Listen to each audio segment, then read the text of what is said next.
Hi there, everybody. Welcome to Roll with Advantage. Very excited to be here. Let's roll the intro and dive in. To welcome you to the world of Evrand.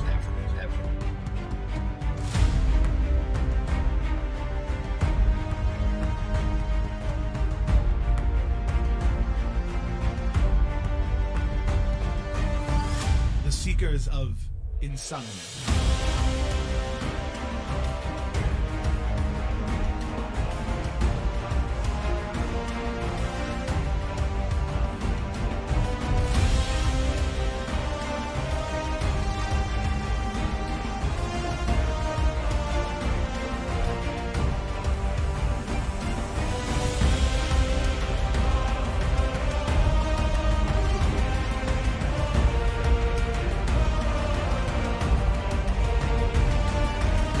I told you to leave me alone.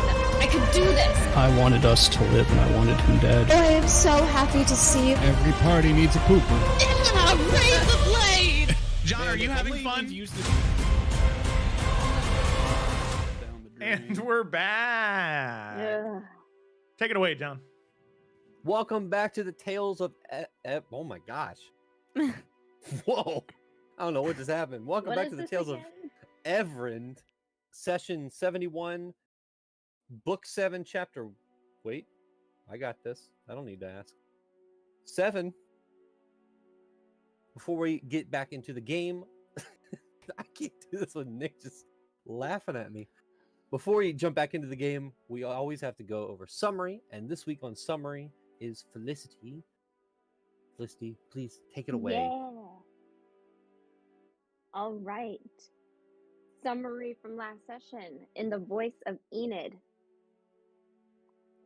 Dear Basil, I'm not writing to my family anymore. I'm letting them rest now, and I'm letting myself live, but old habits die hard. I find myself wanting to talk to you, but I struggle to know what to say.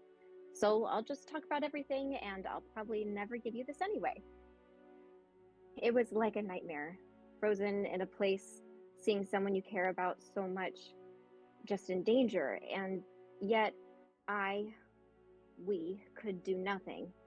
Trust comes easily for some, like Gak and Yursa, and when that trust is taken advantage of, it makes my blood boil.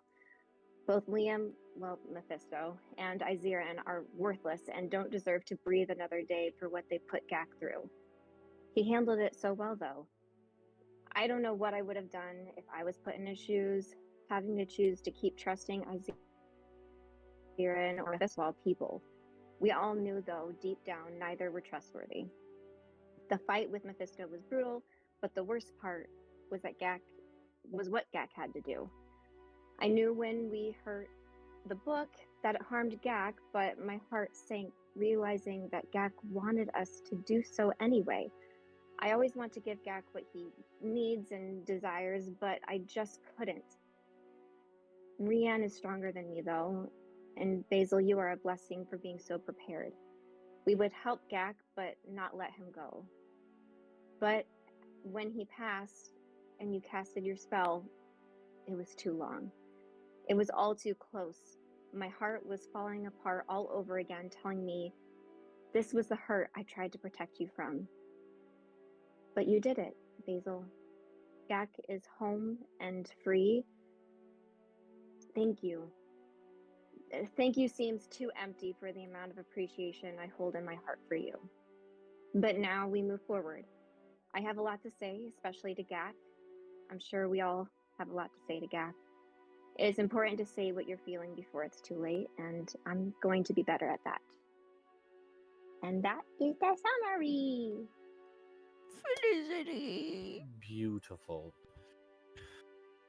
So, as we dive back into the game,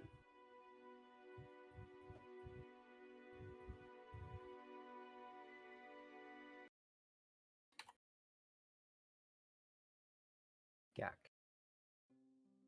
you wake back up surrounded by all of your friends in this dark, dingy lair. Basil holding you, everyone surrounding you as you open your eyes.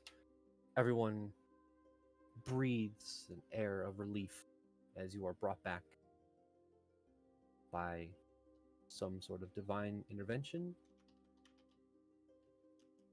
But what seems to be Basil's magic and connection to the Raven Queen. Gak, as you sit up, your body exhausted, in pain, every inch hurts. But you feel this rush of magical energy. You just spoke to one of the greater deities, Ayun. And you are alive. Mephisto is gone for now. Izerin is gone. You have no connection to this book anymore and realize that, well, for the first time since you set out on your adventure, maybe it wasn't that book that gave you your abilities. Because as you sit there, the blue orb surrounding you, you still feel that very connection to the arcane. You know that you could cast spells right now if you wanted to. But all of you sit inside of this lair. Izerin's fortress for his simulacrum, the darkness around you, the purple lights of the flames that lit are gone. What are all you all doing? Gak. Yeah. Oh, Gak. And she's just gonna pull you into a big hug, and she's gonna cast Cure Wounds on him.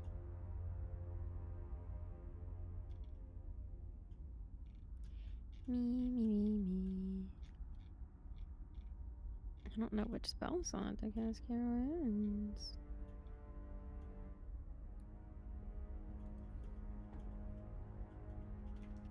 I will say, Gideon, as you were kind of standing off to the side near where the simulacrum was, you did notice that as soon as the book was destroyed, the simulacrum just caved into itself as though it had a connection to the book, and that book was kind of keeping it alive in a way, sort of tether. But behind, there are ingredients that you can take should you wish. There are 2 horns of a devil still there. Ooh. There are hooves and leather wings, technically. Just gonna quietly put that in the bag. Glad you're okay, Gak. I just don't want to crowd you. Yeah, Rianne would sort of get down on one knee and then go to offer to help Gak up and say, I'm glad you're all right. I am sorry. I didn't want to do that. But it seems as though it worked. Yeah. Oh, whew. Gak's like, Yeah. he takes a step like he's off balance and dizzy. Oh, that's what we had to do. So Here, and Rianne will sort of summon Akari and then say, why don't you use Akari to help you out, all right? okay, thank you. Gak's just leaning on Hikari, little wobbly, and he'll go, Basil, Yes? I saw your mom. I'm not surprised.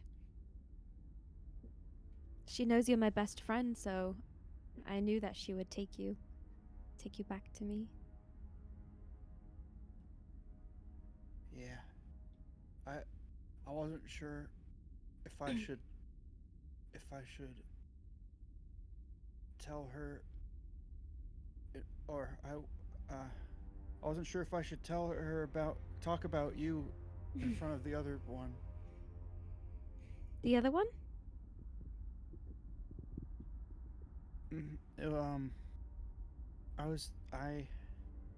I talked to Ioun, and Ioun helped with the Raven Queen, brought me back. You talked to Ioun. Mm-hmm. And what was talked about? What did you say? What did Ioun say?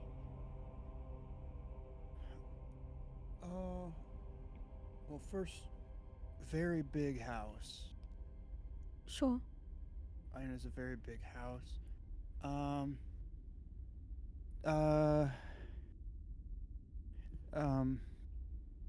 It's okay. You can talk about it later.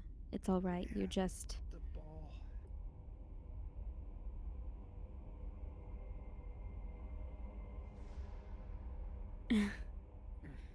It's okay, love.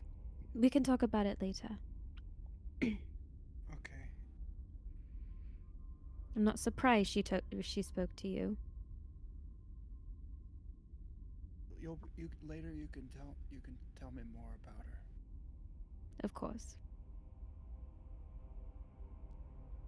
Let's get out of here, please. Yes. Is there anything else in this Do room you before need- we leave?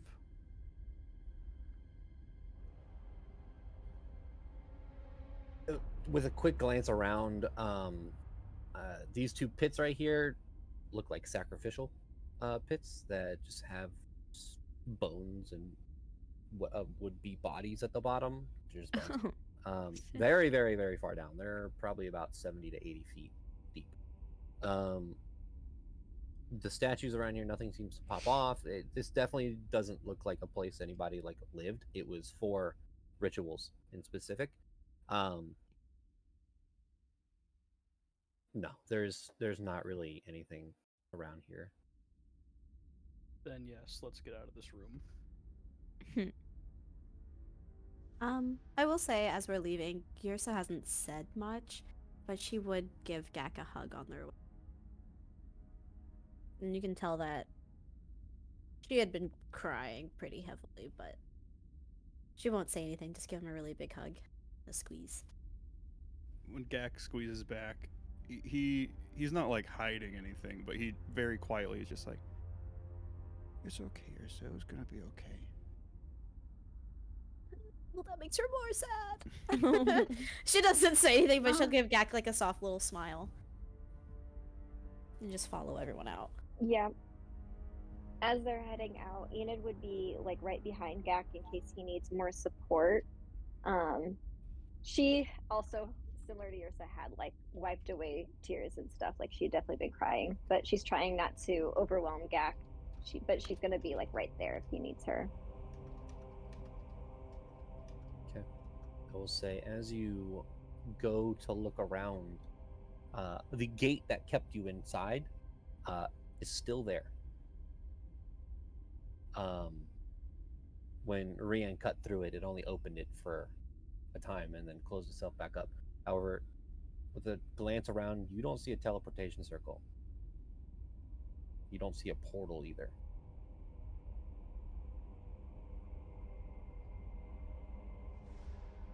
well, I guess we're gonna So die wait, here. we can't get through the door? Well, Ursa has plane shift still. So could we just shift out? Question mark? No. Well, What is- okay. Sorry, go ahead, John. Is the tuning fork attuned to the prime material right now? I would assume so. Isn't that where we're at? Yeah. So couldn't we just bing just We actually might not be in the prime material. That's I guess we don't know we for sure. don't know where we are necessarily. Or when we does are. does the tuning fork have a UI that'll show us where we're currently attuned to? A little screen. That doesn't, but Ursa does have an item that shows you I sure which plane do. you are in. My Riftstone. Hey, Ursa, why don't you crack that thing open? Where are we? Crack it, shake it. Yeah, Ursa Bop it, will twist whip it, that out pull and it. Bop shake it. her magic 8 ball. Mephisto. As the magic Okay. 8-ball moves around, and you again see later. it says maybe at the top. That's not even a good answer. No, What do you it's mean, not. maybe? Oh my gosh. We're maybe not in a plane?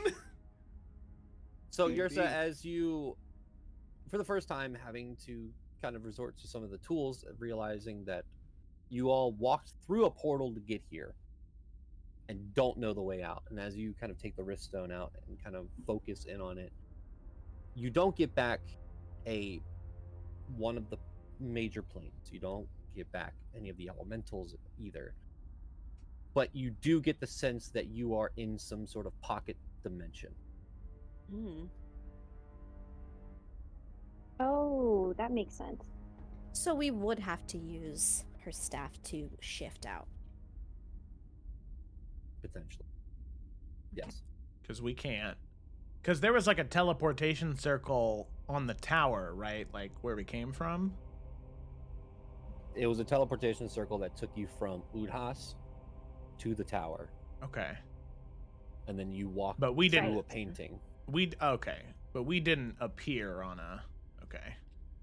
Got it. You did Got not. it. Got it. But Yursa, being the Rift Warden that she is and has that staff, you can in fact cast plane shift. But what Yeah. about the basement? I And know. she- We'll never learn what's You're downstairs. so would That's look okay. at everybody and say, I'm pretty sure I can get us out of here, but I need to know that we're all ready first. I'd like to try one thing before we leave, if that's all right. The door to the basement. No, it's not the Absolutely. it's not the basement, I swear. This is actually important. Gideon's going to try and cast Disintegrate on the barrier that's keeping us inside. As you cast, it hits the barrier, and you see the barrier slightly open, and then close back up. Damn. Alright, never mind. Can I It hits cast the barrier, ricochets, and hits Gak. Dispel Magic? What level?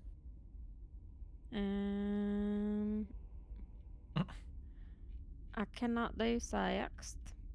I could do fifth. Okay, so that would be a roll. I will tell you right now that it is a 9th level spell. Oof. So you would have to roll a 19 or higher.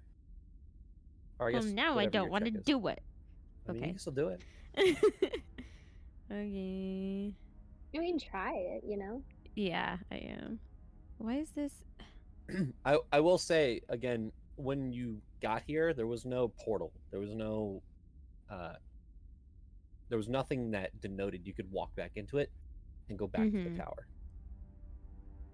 So even if you do bring down this gate, there's nothing on the other side. Oh. Okay. I didn't Is understand my- that. When we went through the painting, I thought, okay. I'm not trying to display it. I'm trying to fucking roll it. Oh, no, you'll just have to. It doesn't roll it from the spell. So you just have to do a d20 plus your wisdom Oh. modifier. Okay. D20. You said plus wisdom? Plus whatever your spellcasting modifier is. Yeah. Yes. ma'am. Well, I had an idea. Wow. Okay. All right. And it'd be 24 plus my modifier. That was plus my modifier. Okay. Basil's stressed and depressed, and she's like, "Get me out of here." I will say, in a almost fit of rage and panic, you walk over to the portal and start to cast Dispel Magic. Some of the party members just kind of being like, okay, you might not have to do that. But as you do it, you watch the runes that were deeply set around this archway that could barely be seen start to glow even brighter and start to crack and break around as you watch this gate that is there start to shimmer and crack almost like a mirror, and it just breaks and shatters. This magical gate sounds like glass breaking as you shatter this 9th level spell, and you can freely walk onto the other side. Ooh. She's gonna like move out of the way and, turn and do like the after you motion to everybody. Okay, Buddy. so I know we just learned we didn't need to do that, but that was still badass, so I'm glad it happened. Alright, so we still have the port glass. Did we want to use that today? As if not, so just meta talk here. Gideon wants to go back to the tower to steal the battery ball because that's what allowed people to get into this room. And he's worried that Mephisto is not fully dead. We can't just leave the door open for him. He wants to take it to close the portal behind him so that hopefully no one can get back in here because a lot of the work was still done for what their plan was. Even with Aziran gone, it's not a guarantee that no one could fuck around and find out with it, Mm-hmm. I think it's okay if we use support glass because we have another way out. Mm-hmm. I know it seems silly to port glass back to the last room we That were sounds in, good. but No, but that makes sense. I just realized something for the future. When we're getting ready to leave Udhas, if maybe we could stay at a tavern here to recover our spells and then leave, we could probably get to Gak's house the same way we got to Ciri in the first place. Gak could just like minor illusion what a big tree looks like by his house, and then we could cast transport via plants to get there. Hey, well, I'd have to rest, yeah, for sure. Yeah, that's what I was saying. 7th level spell, yeah. I will say, since we're talking in meta, because you're in a pocket dimension, the port glass won't allow you to teleport to the tower. So you'd have to plane shift to the tower, and then you can use the port glass on the prime material because it'll be there to go where you need to go. The tower that's in Udhas, not the tower that's on the water. Well, the ball is in the tower in the water. And that's where we are. No? Yeah, the tower was in the prime material. Oh, okay. This place you are is in a pocket dimension. So when you say this place, what do you mean? Oh. The room we're in, right? The room you're in. Where the fight Just took the place. room. Yeah. But Basil just dispelled the thing. So Yeah. Can we just I walk was through? wondering about that too. Because, like, what are we looking at now that the thing's dispelled? So right now, so just for clarification, because we are getting a little turned around. So you went into the observatory, you teleported to the tower, still on the same plane of existence, just out in the middle of nowhere in the ocean. You went into Izarin's room and opened a portal and walked through it. That portal took you to this specific ritual room that is in a pocket dimension. Now, the gate is there as like a measure to stop people from getting into where the simulacrum was, because the simulacrum was very delicate and needed to be protected at all costs. So it was also a way to stop people from going in. You've destroyed that gate, so now you can walk between these two rooms. There are stairs that lead up to, if you went up these stairs, it's still in the pocket dimension. Everything in here is still in this little tiny demi-plane. If you went up those stairs, it would just be a sitting room. It looks like there is a fireplace with a couple chairs and a painting. It just looks like somewhere to sit and kind of relax. But where you are right now, this map currently you're looking at is the pocket dimension. Gotcha. Okay. Plane shift. Plane shift. Yeah, we can plane shift. Sorry, I know that was confusing. It's okay. We're No, it's all good. So, Yursa, you use your charges in the staff to cast plane shift. And you get back to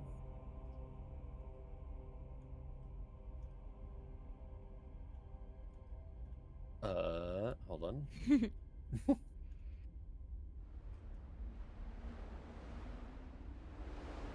Izarin's tower. That Liam, you're not get him. outside. You're in the top, but you know where you are now.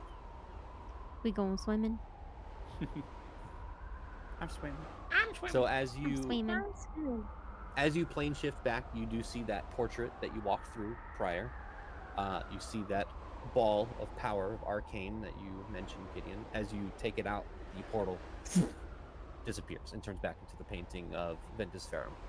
But you are back in Izirian's tower.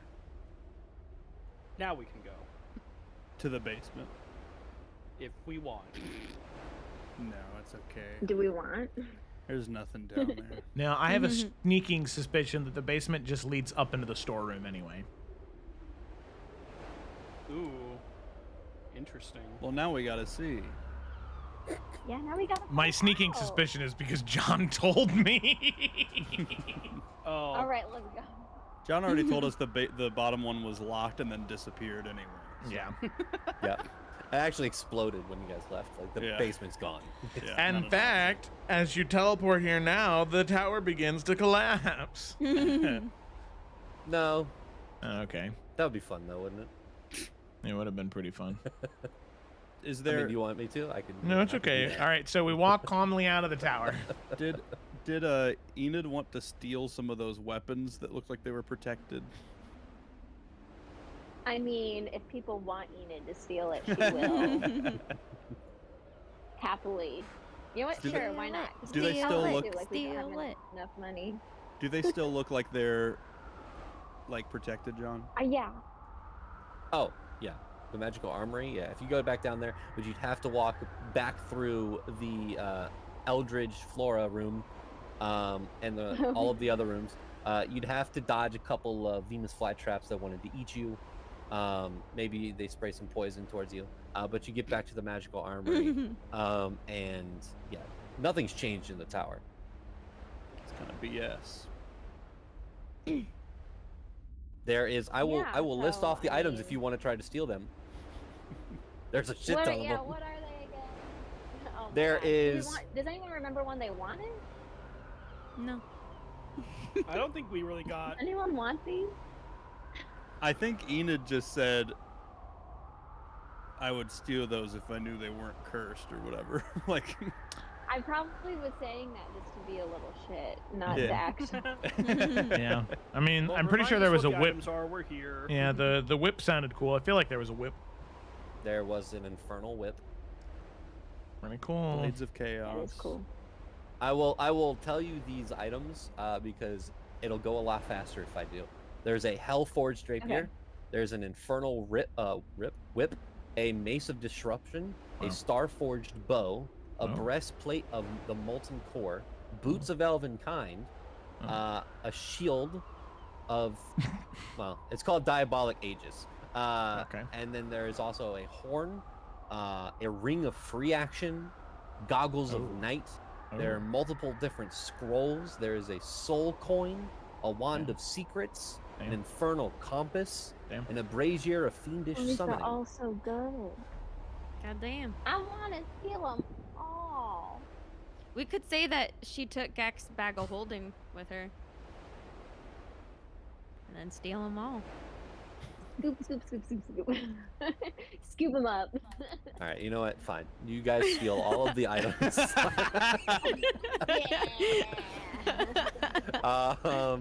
Here, I'll put them Mary in this chat right Poppins here. in this bitch. Poppin'. I mean, we I steal them mean- and nothing happens. Oh no, things happen. It's just like you'll heal. You know? You'll The- heal? Is that what you said? Yeah. None of this is going to collapse the tower. It is more so you grab it and have to make a dex save. Most of you are very dexy. Ooh.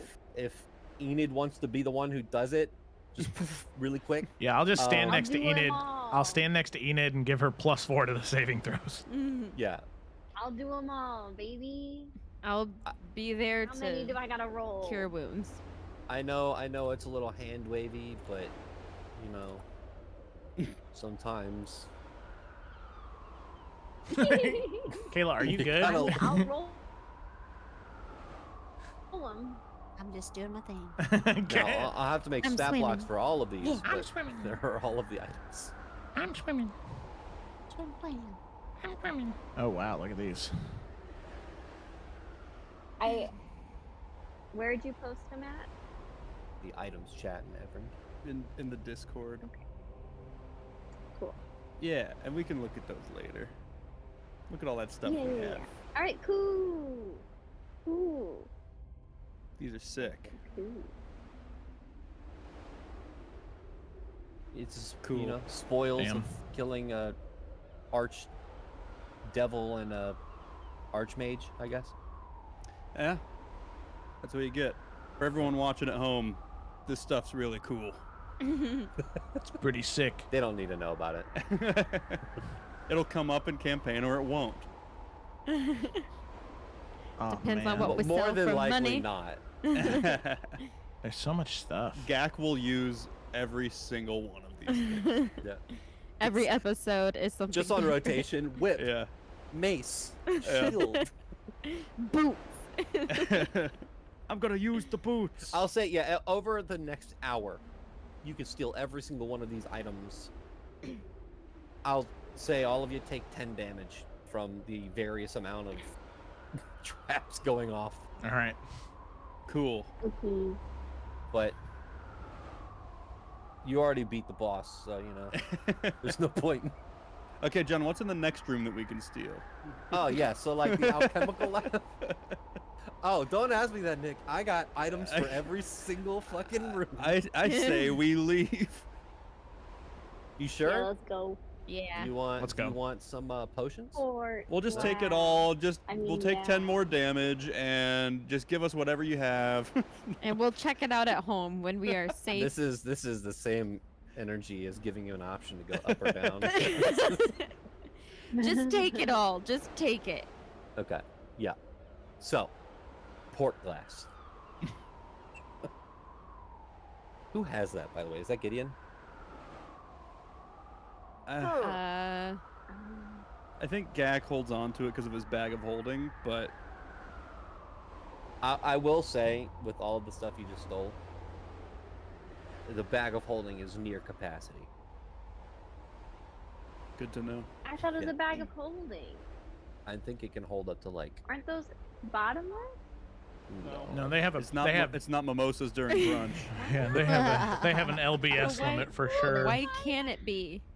Why can't it be? It can't exceed a volume of 64 cubic feet. Oh, I don't know how big that is, Oh. Nick. that's pretty big. 64 cubic feet's huge. Never mind. It's not close.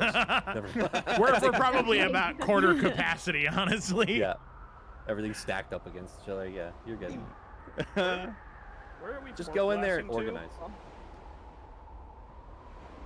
organize. To, I mean, I guess Udhas. Udhas. Yeah, I mean, maybe right outside of Udhas. No, not inside the tower. Because we're gonna stay the night in Udhas. Should we come out of the tower without Liam? Oh. I mean, dumb question. Couldn't we just port glass home if we're just gonna travel by plane anyway? Like, why stay in Ood House? Oh shit! Yeah, you're right. That's yeah. a good point. Yeah, we can just Well- bop, bop, bop, well, bop, bop, boom. Hey, listen, we left Dio in the Shadow Sworn thicket. That so- wasn't Dio, remember? Dio's dead. Hey, we don't know that. That was no. we LBI. don't know that. That's true. We don't. The party doesn't. Wasn't it know that. alluded to though? Didn't Mephisto say something like, "I was the cat the whole time"? Didn't he say something Nope. like that? No, That's exactly what he said. Nope, he didn't. that was Mike Myers. Yeah. Oh yeah. Okay. I remember. I specifically remember Mephisto doing that. I mean, what's happened? Okay. Let's Okay, go Cat. home. Time then to go home die. Port glass Oh, out. Walk man. through portal. Gak Coming or is not. Gak is gonna cast sending. He's gonna cast sending to Dio. Okay. He's gonna say, Hey, Dio, it's me, Gak. I'm okay. Are you still busy in the thicket? We're gonna teleport home real quick. We will be back. couple seconds go by. You hear, "Oh, hey, Gak. Why would I be in the Shadowsworn thicket? Wait, I heard you left for Ciri. Are you there already? I'm fine. Still in Eilden. Paying off my debt, of course. That's it." Hey guys.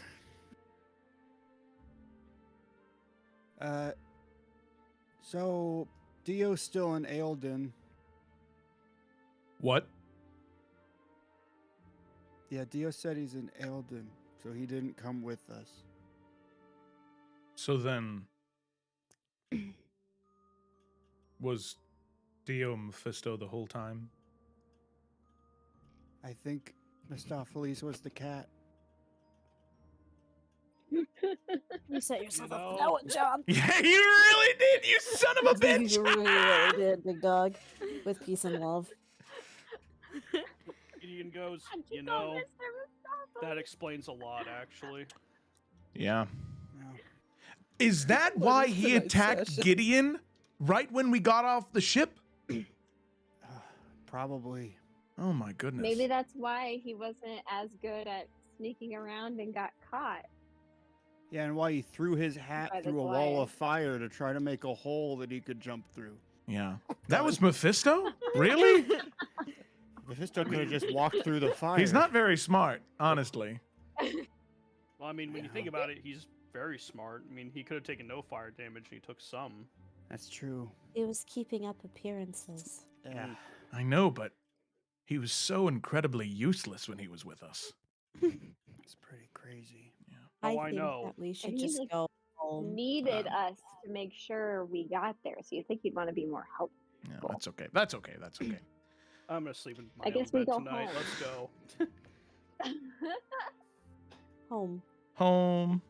Home? Home Okay, on the cool. range. Alabama, Arkansas, I do love my Where the deer is- and the buffalo. Guys, stop. It's Sorry, really I'm hard. John, stop. He worked really hard on this. I didn't. All right, well. Yeah, yeah, I'm not yeah. gonna help- Fuck I'm not you, gonna help Ryan. anymore, John. A 1, 2, 3, 4. Everyone carry on. Okay, we're home. Yeah, I'm trying to find the damn. I'm so excited to see Gak's house. It's Is gonna be there? fun. Oh, okay. We will see it maybe eventually. Well, we're but not I going do- to Gak's home. We're going to Stormhold Keep. I think Oh, I she's thought meant we were gonna- eventually. Well, Yeah. We're right. gonna rest, and then Yeah. we're gonna immediately go back. Yeah. I mean, like, I'm still excited to see him, his house. So Anyway, you walk what's through up? the port glass, and now there's a T-Rex. Where did that come from? Oh my god. I did not do that. Who did that? Who did it? Take accountability right now. It was definitely Nick. Right. Look at It's him. definitely Nick. Look at him. You son of a bitch. I don't know So- how to do this stuff, so it can't be me. We're home now. We're I'm home. gonna remove permissions from everyone. Game paused. We're home We now. are home. So you walk through the port glass and end up back in your homestead. You What time don't is it? hear. It is probably about mid-afternoon at this point. Probably. With time zone change. Nick? Yeah. Or I guess Evrand's flat, so there's no time zones. Yeah. There you go. So as you get back, you hear walking around within the keep. You can tell that it is the guards just making the patrols around. Are you porting outside or just kind of in? I just assume like inside. Yeah, they're used to us by now. Inside. Yeah, probably. Yeah, there's one guard nearby, watches all of you just port in and just all right, and just goes back to his thing. This is not the first time he's done this. That's what we're paying him for. True. Because it's mid-afternoon, you can tell that lunch is being cleaned up. You can hear their dishes being washed by one of the keepers of the grounds, and you're back home, back in Stormhold Keep.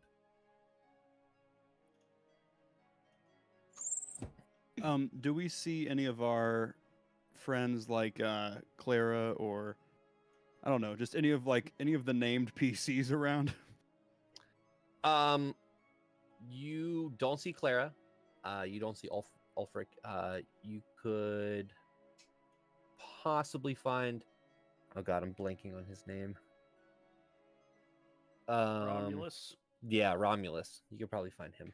He's the captain there. So, but everyone else. I mean, Clara has her own shop that you know from when you were gone last. Is basically built. Ulfric has been kind of gone.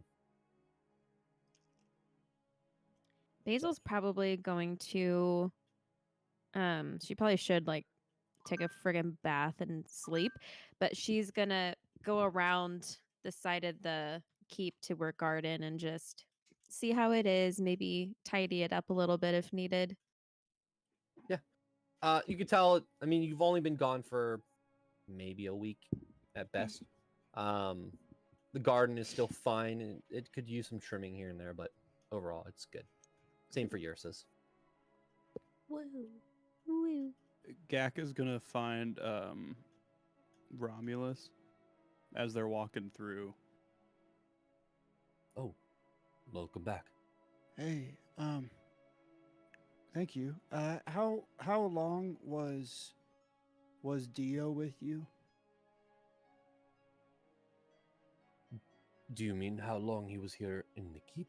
Waiting? Yeah, like before we left. A day or two. Gotcha. Well, he was a devil the whole time, so try to keep a better eye out. Gak's just gonna like hobble away towards his room. You see, as you kind of hobble away, you hear behind as Romulus catches one of the other guards and says, "Look out for Dio. Do not let him inside of the keep." No. Gak turns around. No. What? Dio is real. The one that was in the keep was fake. Dio's still in Eldon.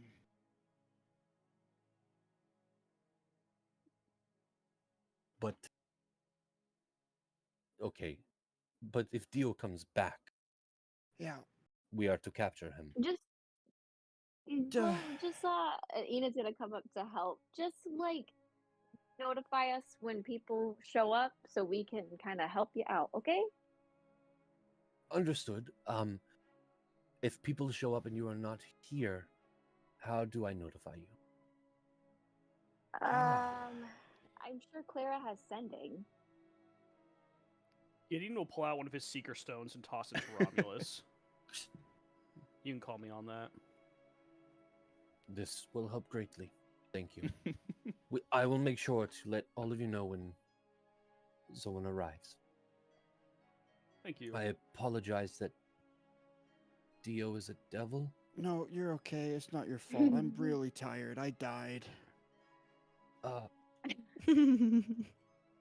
And Dio's not a devil. He's still a cat. A devil was disguised as Dio.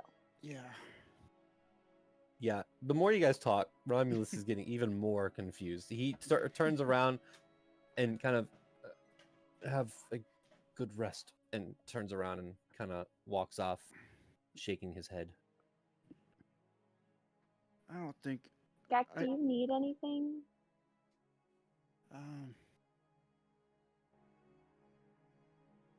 No. I think I'm okay. Okay. But if you want to help me get to my bed. Yeah, absolutely. And she'll like, even though he's much taller than her, try and like help support him and like walk. Gak's not putting much weight on Enid. He could just tell that she wanted to help. Yep. Gideon's gonna subtle cast telekinesis to kind of lift Gak up a little bit, so he's just kind of floating instead.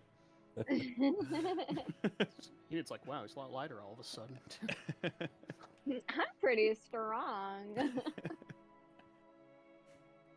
Yeah, Gak's gonna go to bed. Okay. Gak turning in early for the day makes a lot of sense, as I think you have, how many points of exhaustion did I say you had? I don't think you said specifically because I didn't add any. You should have 5. Okay. Because you just died and came back to life. I don't know if I would have been able to cast Sending, but that's fine. I probably could. I don't know.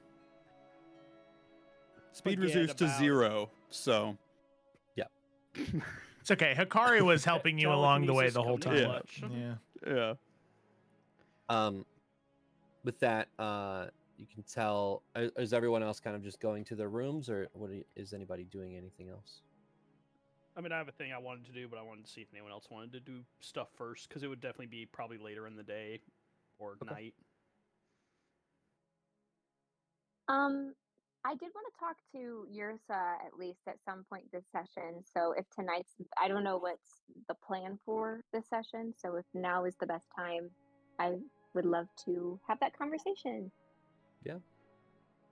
You guys have time now. So where is Yursa currently? Where Enid goes to find her? I'll say it's probably, we'll say 4 or 5 in the afternoon now. Is Kayla here? Oh, maybe not. I'm not convinced. Okay, we can do Gideon's thing first. Unless anyone else had other stuff to do, but otherwise we can do Gideon's thing first. Mine can go a little bit later. Gak is sleeping. Okay. And we can go ahead and go with Gideon. All right. Sorry, Rachel, I'm going to cheat. While Gak is sleeping, Gideon goes to his room and he casts Dream so he can communicate with Gak. Smart. Okay. What is Gak dreaming of?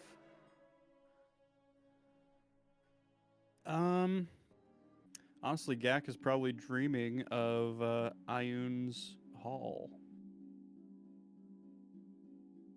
So you go in and you see a very large, ethereal place that unlike anything you've ever seen. Gideon's very confused at first. You can see Gideon as Gak is dreaming specifically of Ioun's hall. You can see bookshelves that just infinitely grow into the infinite abyss that is above the starlight sky. You can see books kind of just moving and flying across this dark obsidian but like marble white cracked floor that kind of mirrors all of the books as they kind of go across. See, it is polished perfectly. It looks like this room is built for somebody who is 25 feet tall. Gideon looks with envy upon the infinite bookcases, but it's not what he's here for. Is Gak just there, or like is he doing anything in this dream? Honestly, or is he Gak, just kind of observing. In the dream, Gak's probably also laying against a wall, like tired. And I think he has like books around him, but he's not reading any of them. They're just kind of around him. He's looking at them. Gak. And when he looks over, he'll see a table has appeared, and Gideon will try to match the aesthetic of Ioun's temple, because this feels sacred, even though it's a dream. And there will be 2 mugs and a big pitcher of milk in the center. Hey. Gideon, is that you? Yes, real me, not dream me. I'm just in your dream through my magic. I hope you don't mind. I can come back at a better time. Oh, this is fine. And Gak will like get up, and he'll walk over to the table. Gideon will pour them each a drink. The milk's delicious, by the way, because it's a dream. So it's like the best milk you can imagine. But it's spicy, but not too spicy. Yes.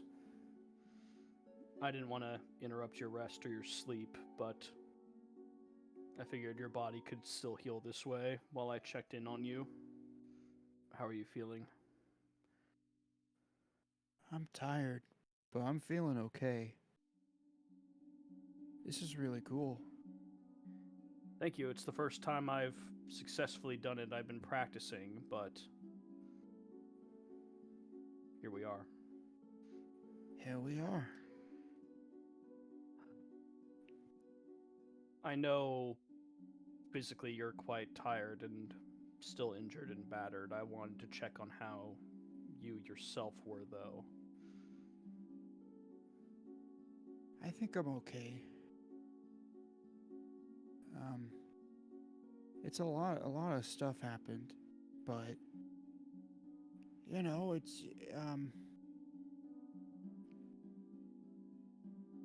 it's taken me a little bit of time to really think through everything that happened. I haven't had much time to do that, but I've been sitting in here kind of thinking about it. You do know what happened today wasn't your fault, right? Yeah. I know it wasn't my fault, but it does feel like there had to have been something I could have done, right? Not necessarily.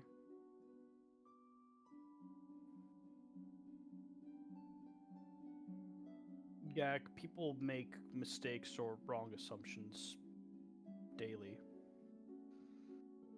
Sometimes you just don't have enough information to know the truth. Sometimes you believe in something for so long and then later learn that it's completely wrong. I mean, people used to believe that Evrand was round, if you could believe it, instead of flat like it actually is. That is pretty silly. To this day, some people still think it's round, despite all the evidence. It's kind of insane, but... Well, I think it is round, but it's round like that way. Yeah, but they think it's round in a 3D sense. No. Anyways. I'm just saying, everything that happened with Izerin, you did what you believed was best with the information and the knowledge that you had. There were too many unknowns that you never could have guessed or have seen through. And you can't hold that against yourself.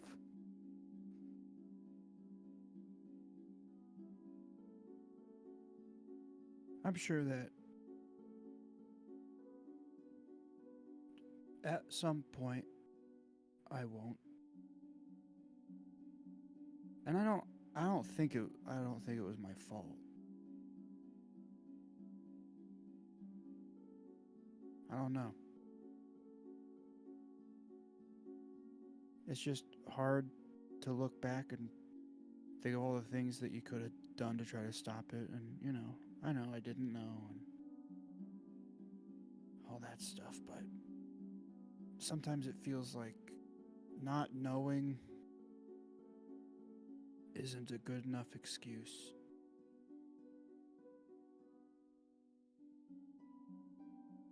I think it's a poor excuse if you don't learn anything from what happened. As I said, even the smartest of people have been wrong about numerous things in their lives. The question is, when more was revealed to them, when they studied more, did they change or did they dig their heels deeper and refuse to see that they were wrong? For you, Gak, all I can summarize of what happened was you did the right thing before it was too late. This could have been much worse. Much worse. Yeah. I'm glad you guys were able to get through. Because I was, I wouldn't say I was scared. I don't think I had time to be scared. But I was talking to Mephisto, and I was talking to Izerin in my head. I was talking to both of them. And they were both, I mean, I'm sure you can imagine, but they were both really trying to get me to do what the other one didn't want me to do, and I was trying to keep the story straight. Some of the things they were telling me were the same or similar, and some of the things they were telling me weren't. And it was a lot.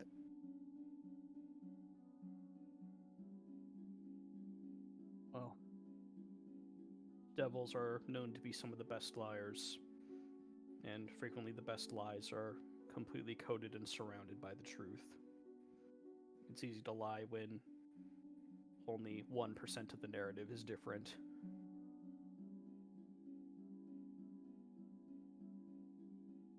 But you still caught it. Yeah. Many people who have tangled with lesser devils have had much worse endings.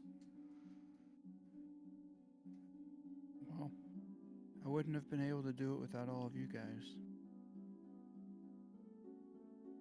Well, that's what we're all here for, isn't it?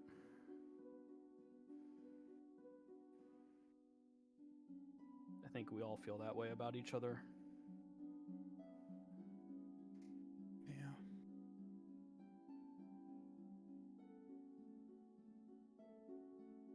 I'm not surprised Ayun talked to you, you know? Yeah? Not in the slightest. Gak, you're a wizard that I think is defined by genuine inspiration. Your connection to magic is unlike anything I've ever seen or heard of. Even if you don't fully understand how you do it, you still pull through every time. I've told you before, but I think your power can change the world if that's what you want it to do.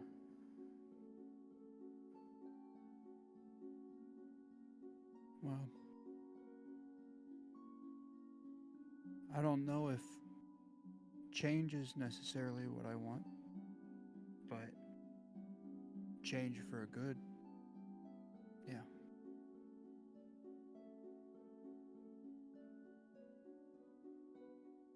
Of that I have no doubt.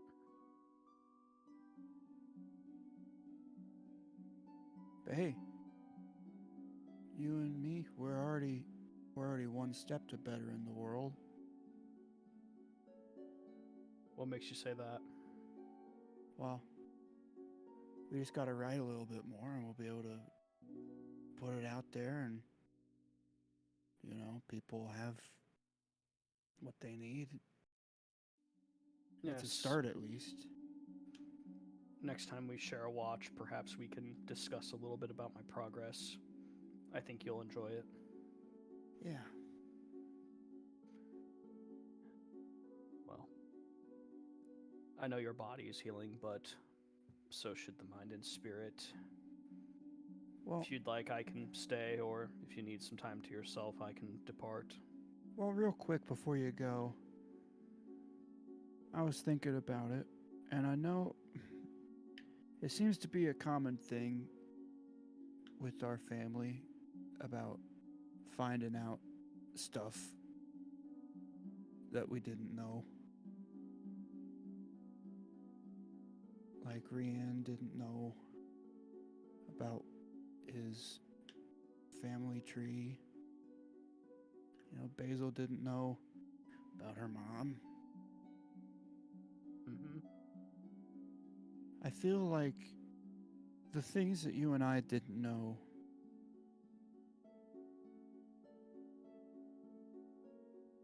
they seem more it seems like they were holding us down. You know? Like people talk about selling your soul to the devil. And I guess I did. And I guess technically your parents sold your mind to a space devil thing.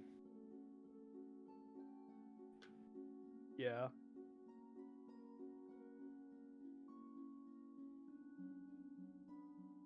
I don't know. It was just something I noticed.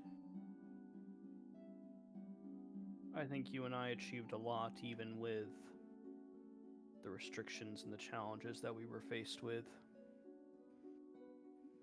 With nothing in our way, I can't wait to see what we do. Is it weird to you to look back on your life so far and think about how you didn't know it, but Ishna was around?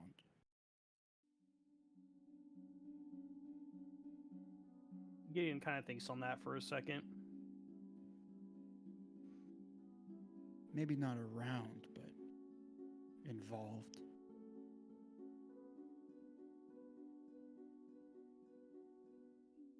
Weird is probably the best way that I could describe it. It's... Learning anything is interesting. How perspective changes the picture that you're seeing. I'm glad that I didn't learn about Ishna until I did. I think I did a fine enough job holding myself back. If I had to deal with her on top of everything else, I don't know how well I would have done. Maybe a hard beginning was a blessing. Maybe it made me strong enough to deal with what eventually came. I don't know. I think so. You know, we haven't known each other for very long, but I think that you always had a very hard shell around you. And you still got that shell, but you know when to open it. And I think that it was easier to deal with Ishna without having to deal with carrying around a hard shell the whole time. I agree. It feels silly sometimes looking back, thinking about all the mistakes I made, but I'm grateful. I think when you look back and see and can recognize your mistakes, it means you're learning something. And I've learned a lot in a short amount of time. Yeah. Well, thanks for the milk and for the talk. Of course, if you ever want to talk again, just let me know. Always make time. Sorry, I did forget one thing, though. I was wondering if, in between our other project, if you could help me with a project of my own. Yeah, what is it? I want to learn how you so freely manipulate the weave. I know our magic isn't the same, but the way that you can take the threads and turn and twist them into your own creations fascinates me. I think I know a lot, but I still think there's a lot that you can teach me about how magic works. Well, we tried that once, and it didn't work out too great, but I think that, yeah, I think helping you might help me understand it a little bit too. We'll call it a plan then. Yeah. Rest well, Gak. You too. And Gideon will vanish. But table and milk's still there. Okay. Gak, you go on about your dream as Gideon leaves. Head back to... Can I find it? There it is. Stormhold Keep. I know that Enid wanted to go find Yrsa. I am here now. I Yay. apologize. Oh, it is all good. This is not didn't need to be earlier or later. It's all good. So, but yeah, where is Yrsa at? I think that honestly, she would probably, instead of being in her room, she'd probably be outside somewhere. Probably just kind of like sitting in a field, just kind of reflecting. I like to think that when Yrsa is in deep thought, she just druid crafts flowers over and over again, and like makes little daisy chains out of them. So she's just kind of sitting out there, just thinking. Okay, and what time of day was it again? Just so I can paint me a mind picture. So it's when you go to find Yrsa, it's probably 4 or 5 in the afternoon, starting to get to sunset. Okay, gotcha.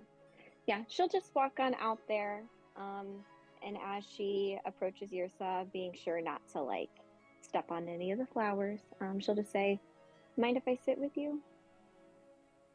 But yeah, of course. I didn't expect to see you out here. Oh, well,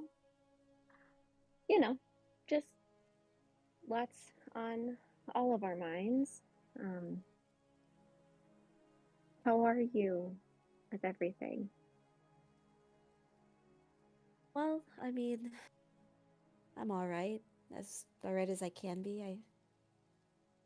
I hate to say it, but I think the harsh reality that we're living in is that anytime we go into, well, at this point, any battle, the likelihood of a life being lost is always going to be there.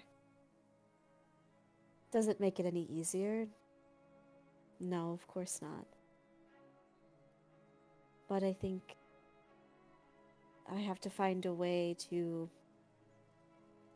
safeguard my heart a little bit, because I am no good if I'm upset, if that makes sense. If someone goes down, we don't have time to really pause and mourn in that moment. We have to keep going.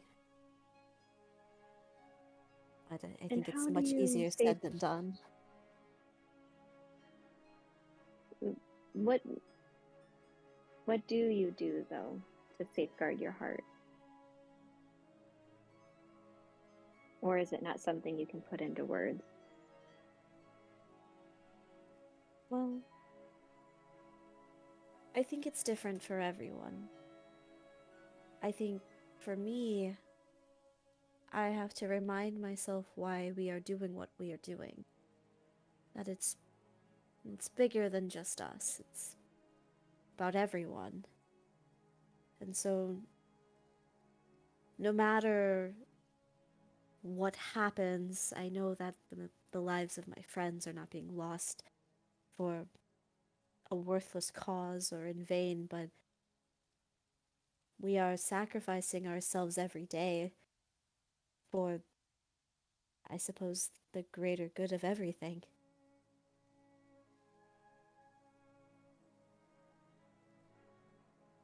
That's true. But again, I'd be lying if I said it didn't still sting. But then I come out here and I just take a few moments to myself to ground myself. Kind of laughs as she realizes she's sitting on the ground. I have to connect back to the things that keep me. I use the word sane very loosely, but the things that make me remember who I am and why I'm here. I don't know if that answered your question, Enid. I'm sorry. I mean, it did. It did. How are you doing? I'm doing okay. Um, seeing Gak literally not breathe. And you can see like she's trying to like stifle a little bit of panic rising. A part of me was like thinking, of course, kind of like as soon as I let my guard down is when the worst would come. But then there's a part of me that now understands better something that Basil said to me, that wouldn't it be worth it to know and to love than to not and to never be hurt? And I don't think I would rather, no, I know this for a fact, I would rather know and love Gak and him to have been lost and have never known him at all. And is sitting with that and sorry, go ahead. No, that's basically where I was ending the sentence anyway. I was just gonna say, you can see when she mentioned Basil, Yrsha tried to hide a smile, but didn't. I certainly think that's very good. Very wise words from Basil. And I think it's true. As hard as this was, we learned a very valuable lesson in it. And maybe you could apply those words in other situations with other people. People whose names start with Basil, like Basil. You see her blush color like flush all over her face and up to her ears. Okay, yeah, maybe I did want to talk about that too, but I didn't want to hop right to it. But yeah.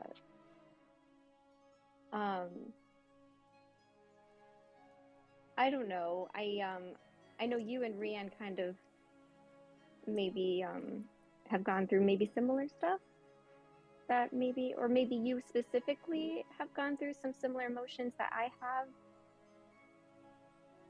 And I'm trying to sort them out,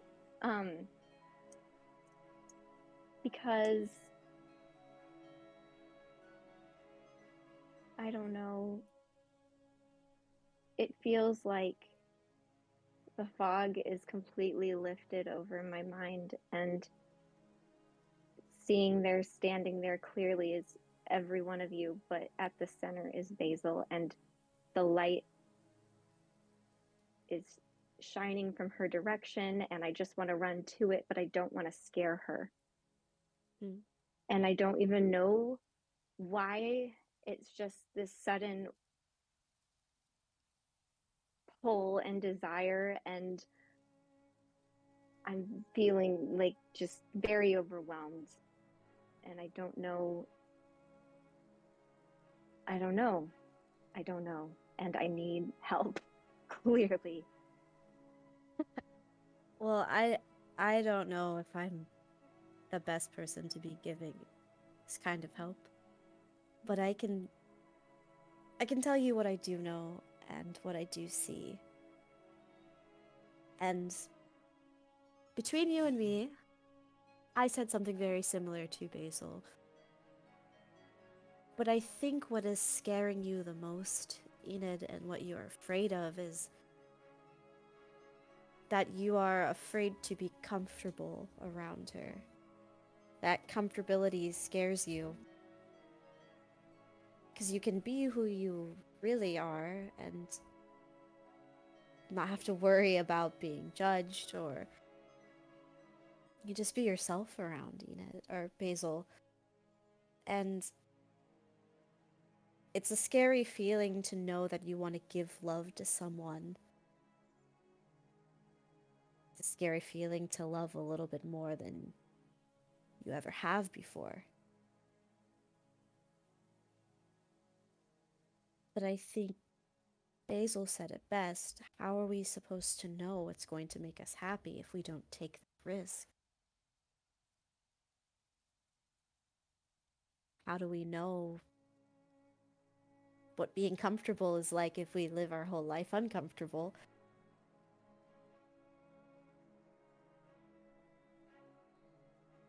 Scary. Do you know? Is that something you have figured out? I know that I would rather spend my days, every moment of them, keeping Rian in my life. Because I care very much for him. Because I can be comfortable around him.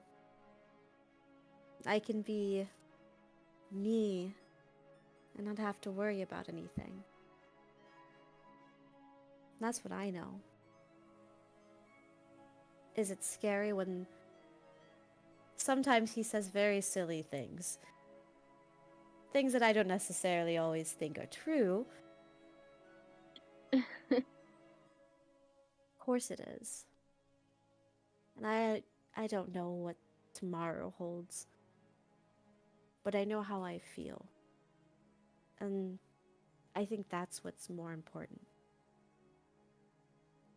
I don't think you have to put words to what it is, if that makes you uncomfortable.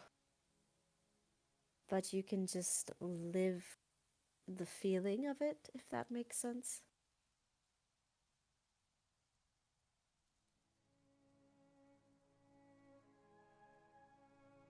Yeah. Do you think she's mad at me? I don't know if you guys even talk. She probably even talked about me, but I wasn't very kind the last time we.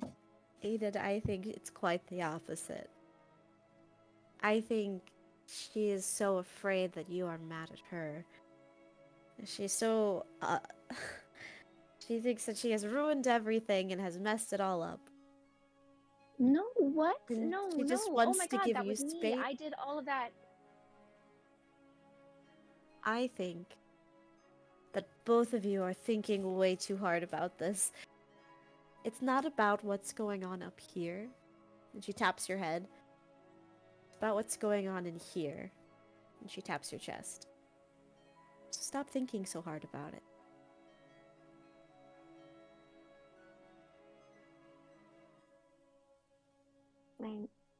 Yeah. I just have never. I'm sure Basil doesn't realize this, but I think I like her a lot more than she likes me. Like a lot. And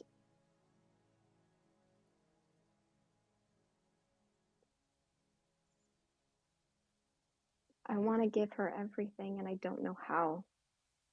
Because I feel like she's given me the world, and she just knows me and hasn't, without trying. It seems so effortless from her. How do I give her what she's given me?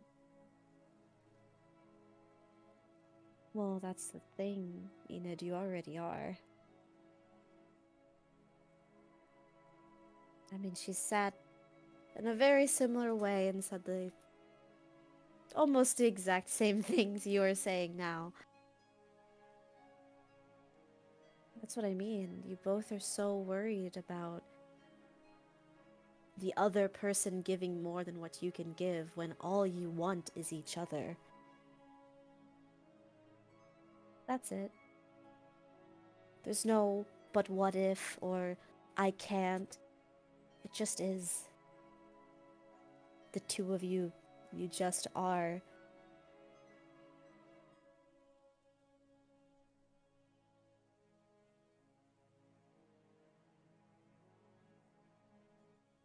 You know, I think you're a butterfly with, occasional thorns for sure. Because you kick some ass, but you also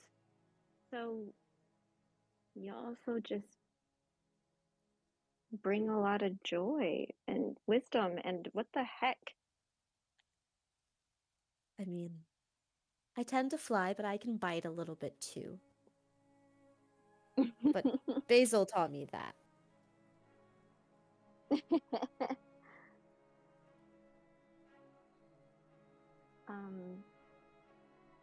I didn't just want to talk about Basil, though.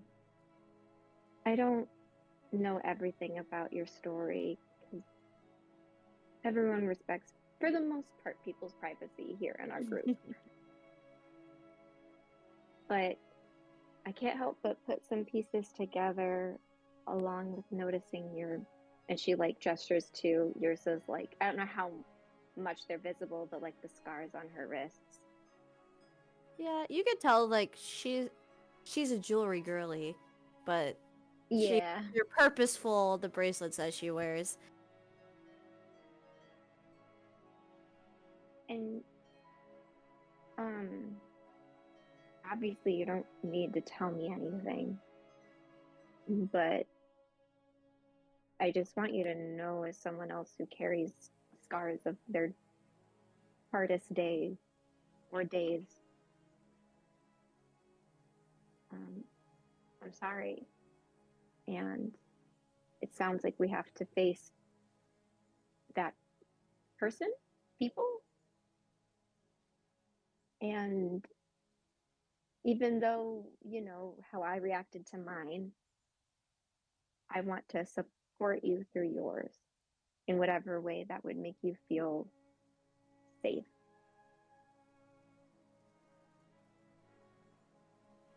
Thank you, Enid. I really appreciate.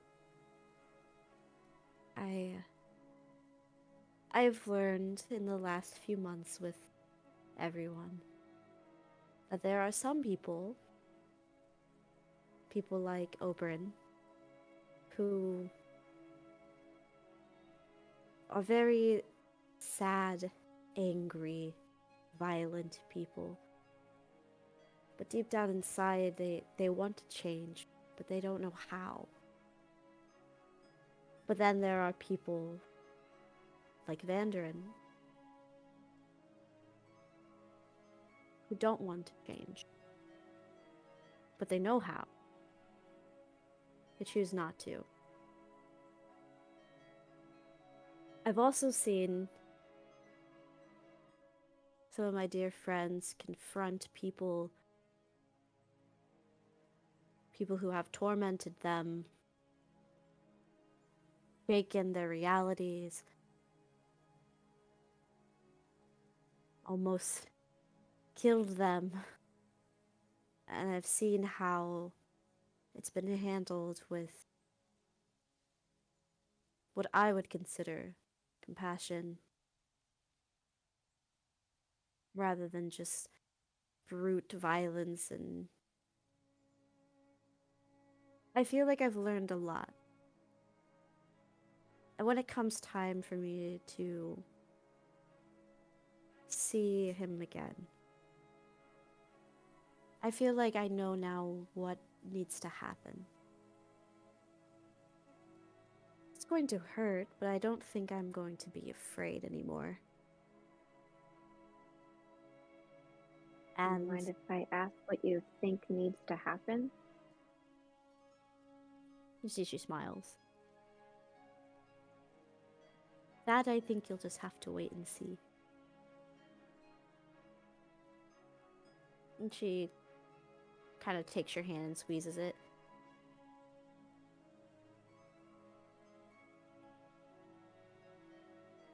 For what it's worth, I won't do anything you don't want me to do, but I want to kill him, so. I know. I think we all do.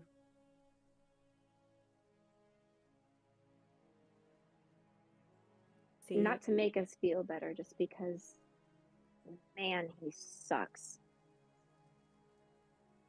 Well, he's someone who doesn't want to change. But we will find him, and we will deal with him. And even though they are hidden now, There will come a time where I will wear my scars very proudly. And I look up to you for that. So thank you.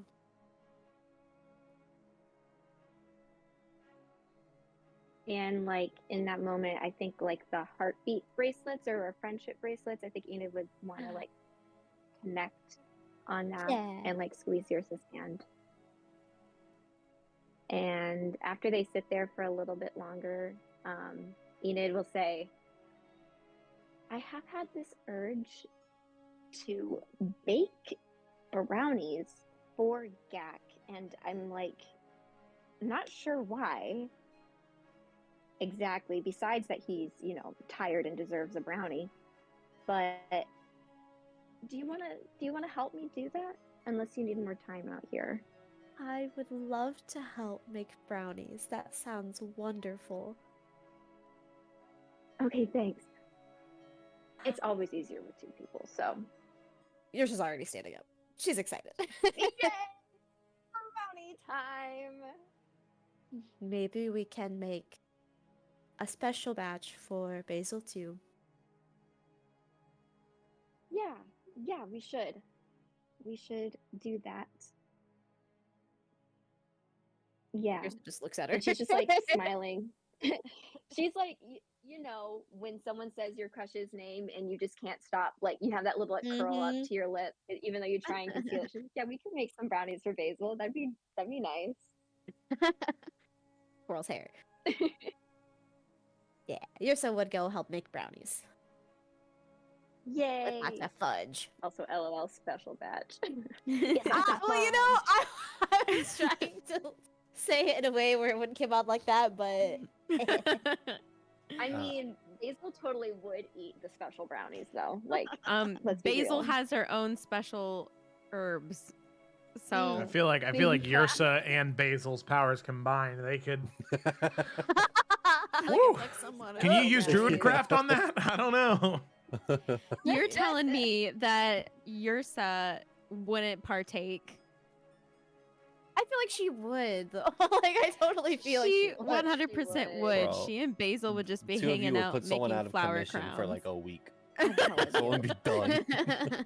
You'd be like, bro, Bet. Okay. Oh, yeah. this Basil Yrsa shit strong. You guys should sell it. We'd make so much money. Not like we need more. That's gonna be You know our what? passive income. Yeah, screw the campaign, no more rips. We're starting the dispensary. That's right.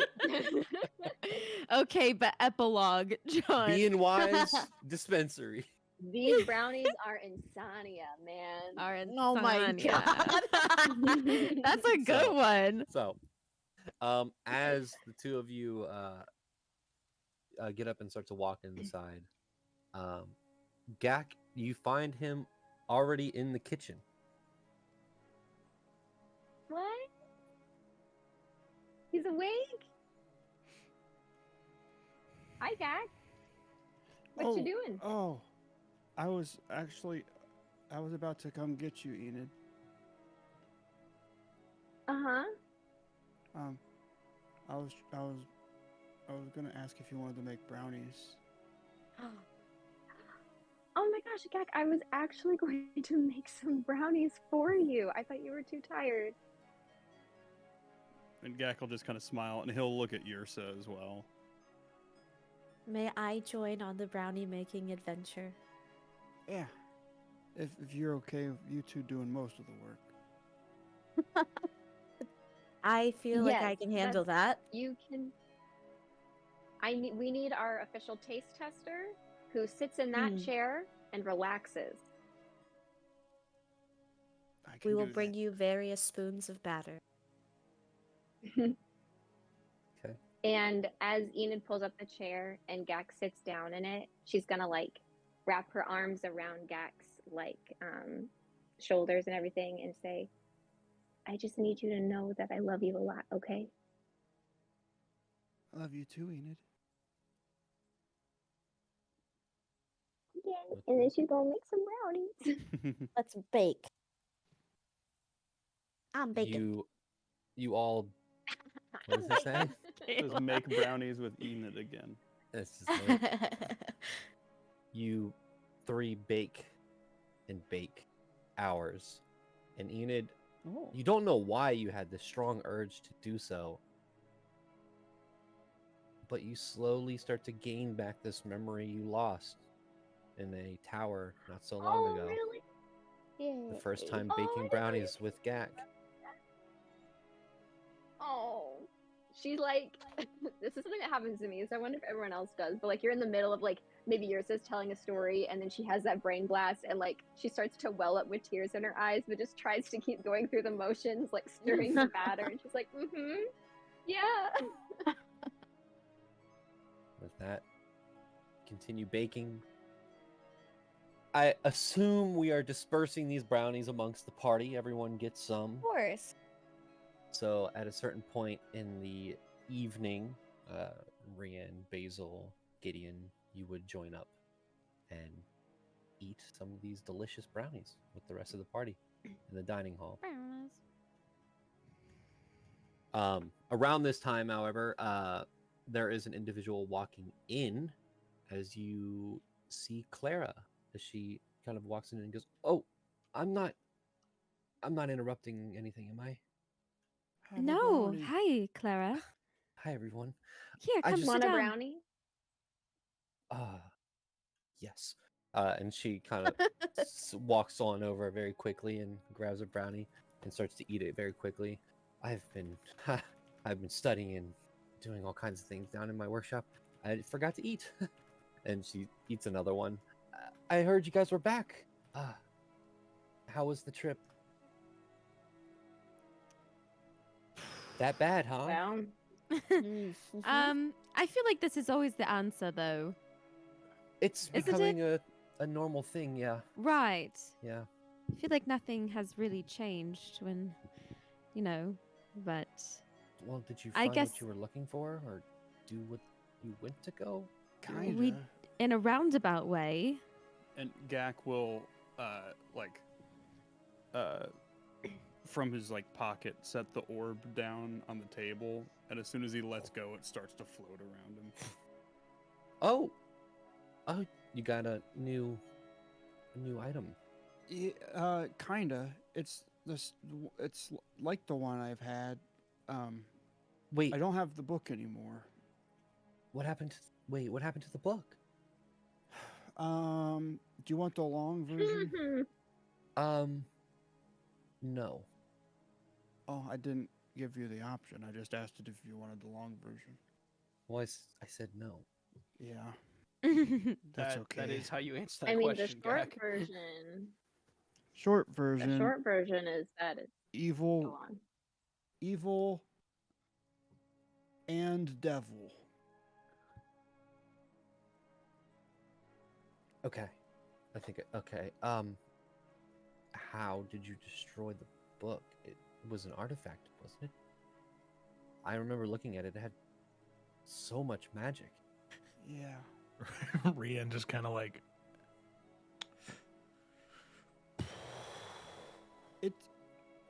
You really want to know the long version? I mean, I have time, I guess. Okay. So you tell her the long version. So, oh my... Why didn't I... There was a soul of a devil inside the book, and... Wow. You accidentally made a pact with that devil. But you're fine now. I'm sorry you died, but you're back. So that's why you're tired. Yeah. Okay. But I think it's good because now I got Ioun. So that should be good. The amount of gods that have spoken to the lot of you is outstanding, remarkable, and scary, all in one. Yeah. You talked to the Raven Queen, right? I did, yeah. I held her hand. But Basil, you frequently talk to her, and didn't you say you've talked to Melora? Well, Yes, a few times. The Raven Queen is a very special case for me. And now And I only talk to Melora every now and then. wow. And from what I heard, Ioun is like kind of like better, right? You just dish our gods? I think you mean Claire just like from a higher power than yes and my gods. Yes. for clarification, not yours is God. From well, damn. these people. Yes, not better. I think she said greater. Ioun Right, is like- one of the greater deities, yes. That's Yes. what it was. Yeah. I mean, Melora is one of the creators, so. And the Raven Queen is, well, current Raven Queen, I think, hasn't been around as long as. So she can't be considered a greater. Right, not yet. Well, where are you headed next? I think after I sleep a little bit more, I think we're gonna go back to Siri. And I think we're gonna see my family. Oh, that's fun. When was the last time you saw them? When I left. Oh. Well, I wanted to just check in, say hi. Glad you guys are back, but now you're leaving again, so have a safe trip, please. Nothing's gonna kill you at your family's house, right? If it does, I'll be real mad. Okay. Yeah, Gideon. Claire, you didn't happen to get those materials while I was gone, did you? Oh, yeah. I'll have to go retrieve them. I didn't bring them up with me, but I'll come they're and in the get shop. them. You went through the hassle of getting them. I can at least come and pick them up and take them back. Well, I kind of just gave gold to a courier, and they kind of got them for me. You want me to come get them or not? Yeah, no, I don't need them. All right, then let's go. Okay. It was nice seeing all of you. Safe travels, please. Next time I talk to you, Take a brownie on the go. she takes two Eh. and starts to walk down. Ryan, you'll have to remind me what those materials are, but Clara got them. For the gun. Yep. Sick.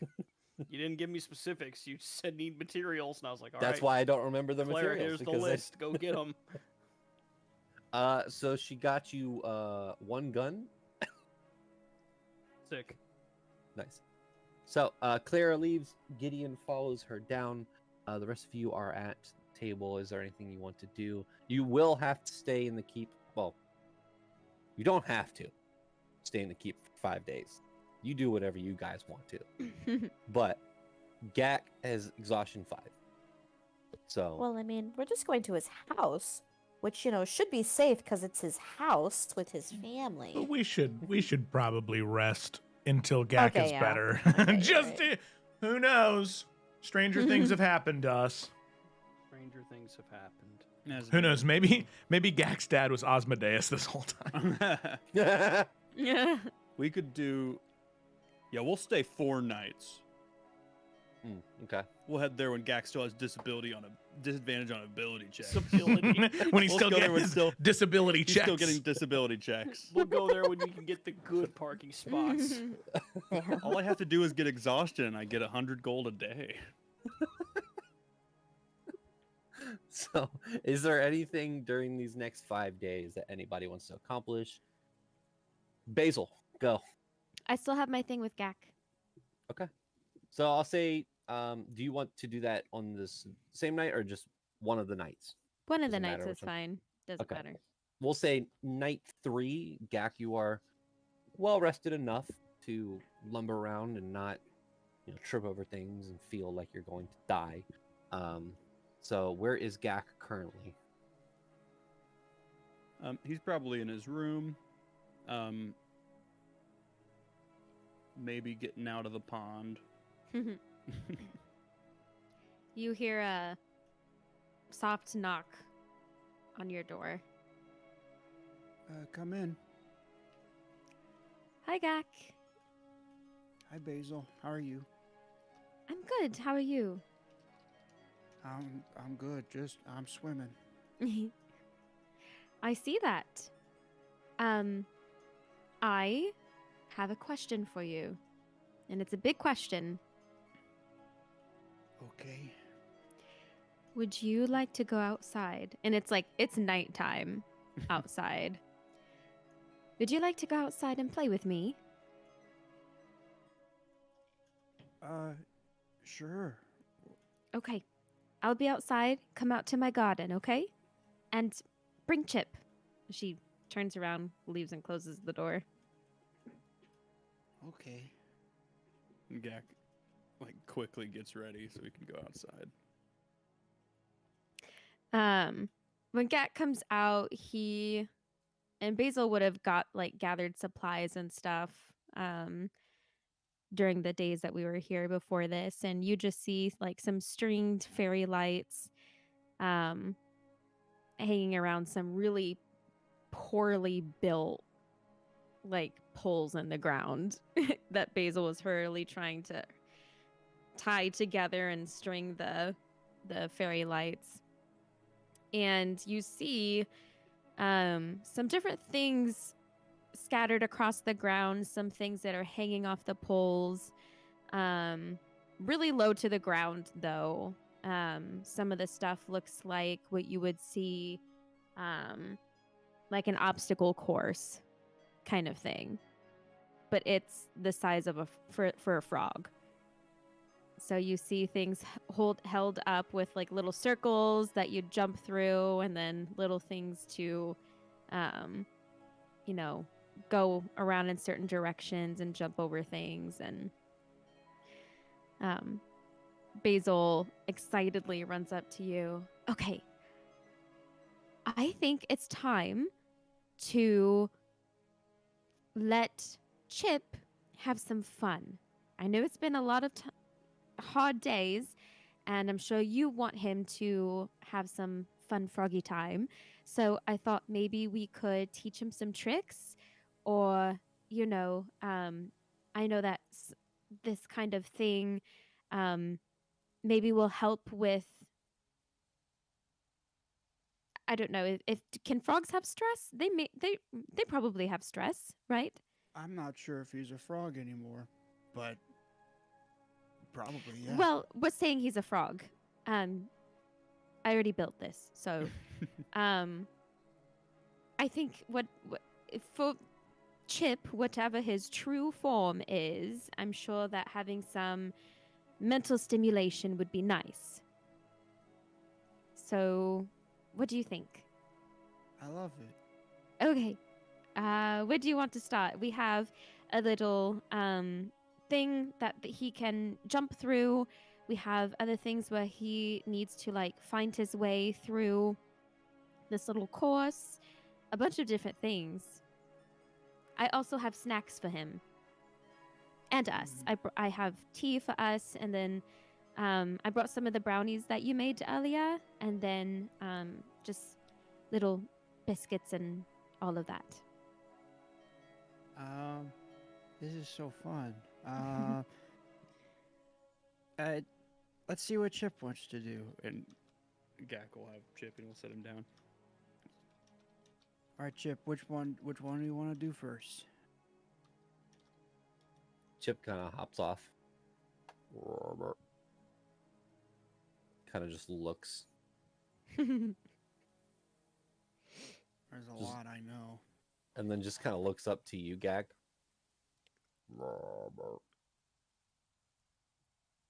Okay, I'll choose. Let's do the obstacle course.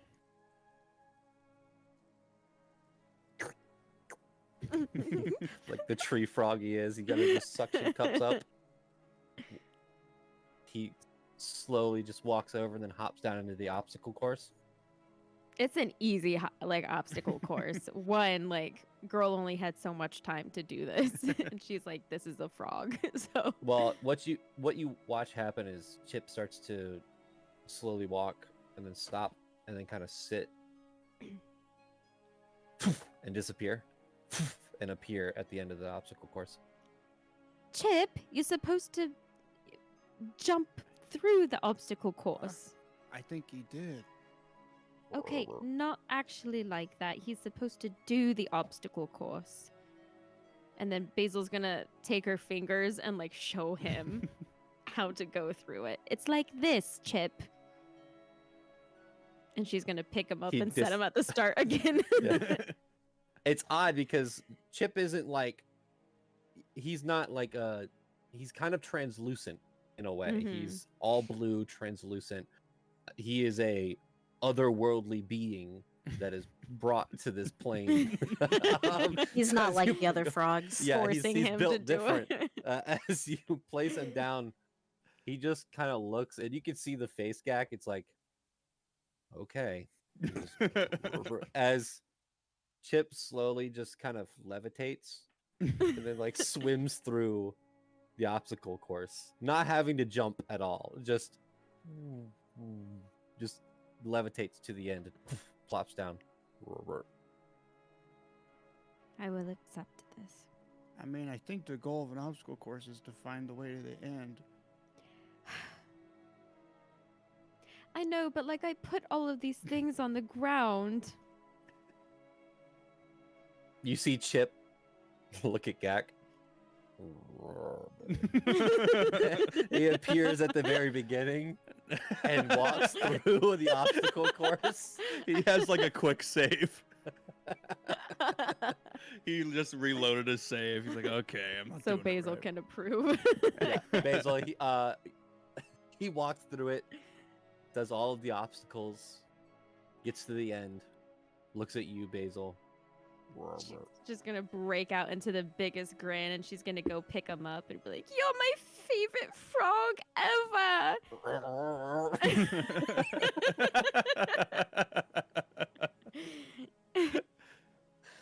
In his head, Gak's gonna talk to Chip and be like, Thanks, buddy. This is great.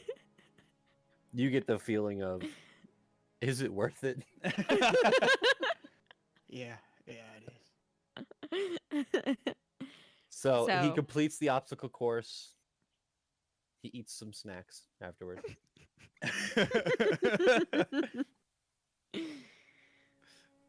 goodness. Does all the hoops. Does all the hoops. Yeah. There are some that were a little bit too high, Basil, and you see that he like kind of walks over to him and puts his hands, whatever the legs, I guess, and kind of brings it down a little bit, and then jumps. He doesn't want to jump very high. You can tell that Chip is he's a little lazy. He doesn't. Like Basil's like laughing and smiling and like cheering cheering Chip on the whole entire time. Gak is too. Yeah, go Chip. Just having a fun time, and then, you know, that's pretty much all that she had planned. There wasn't too much to do. Like I said, she was out frantically setting this up before Gat could see it. So I'm assuming that maybe Chip is just doing his little froggy thing and hopping around outside while Gak and Basil sit on the little blanket she brought out, drinking their tea and eating their snacks. And Gak is like, good job, Chip. You worked hard. You can do whatever you want to do now. Thank you, Chip. He's like, I hate this bitch. As they're like sitting and eating snacks, Gak is just kind of sitting next to Basil, and he leans over and like touches his shoulder to her. It's like, Thanks, Basil. Of course. I wanted to hang out with my best friend. Besides, a lot has happened, and a lot is going to continue to happen. And, you know, Gak, we deserve a night to sit outside under the stars with fairy lights, eating snacks, and playing with our favorite frog. I know nothing's ever been normal, but this feels as close as we can get. Good. I agree. I'm You're glad gonna to have met you, Gak. I'm really glad to have met you too, Basil. You're gonna like my family a lot. I'm so excited to meet your family. I really just want to see where you grew up, your house, your lands.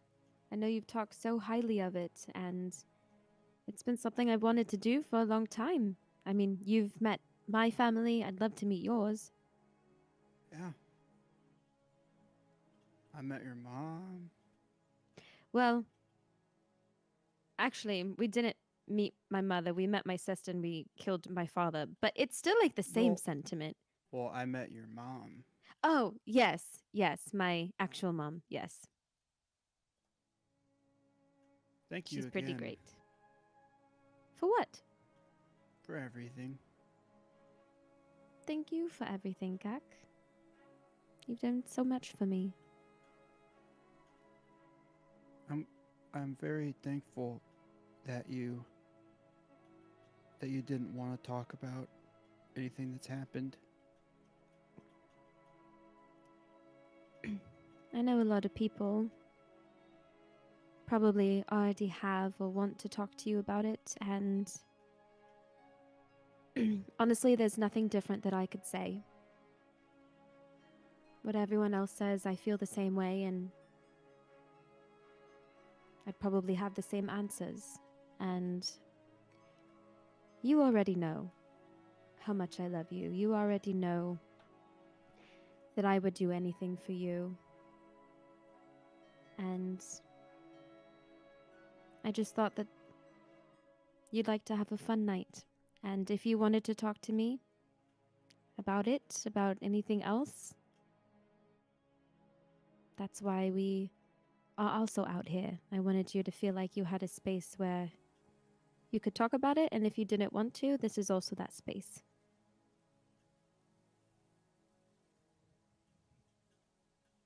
You know, when I met Ayun and I saw your Raven mom, Ayun said that she and everyone else have been watching us.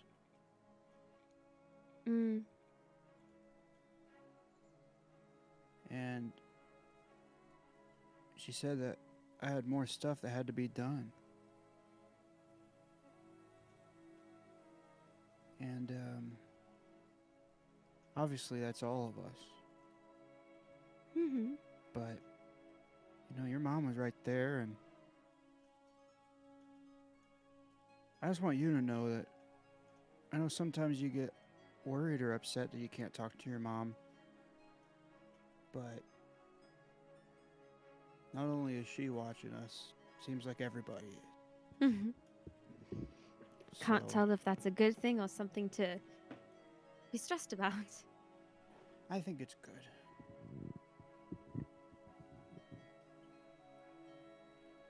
Well, for what it's worth, I do think you have so much more to offer this world. Or any other plane of existence outside of it. Did you know Ayun is the goddess of knowledge? I think she might have said that. She's the goddess of knowledge, skill, and prophecy. A very, very well-known goddess. And if you ever doubt yourself, or if anyone else ever says something to make you feel lesser, 1, I will hit them. And 2, just know that Ayun chose you, Gak, for a reason.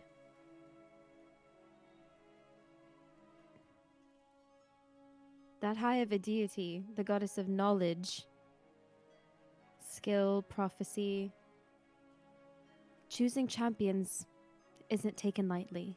It's not given to just anyone. It's something that is earned and deserved. She's been watching you. Gak, I've always thought you're one of the smartest people I've ever met. I've always thought that, and I will continue to say that.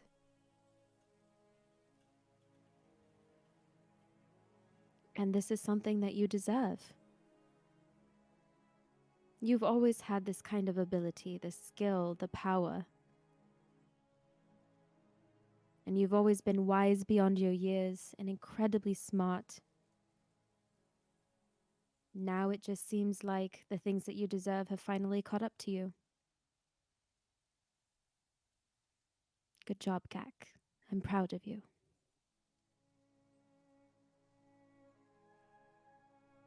Thank you, Basil. Always.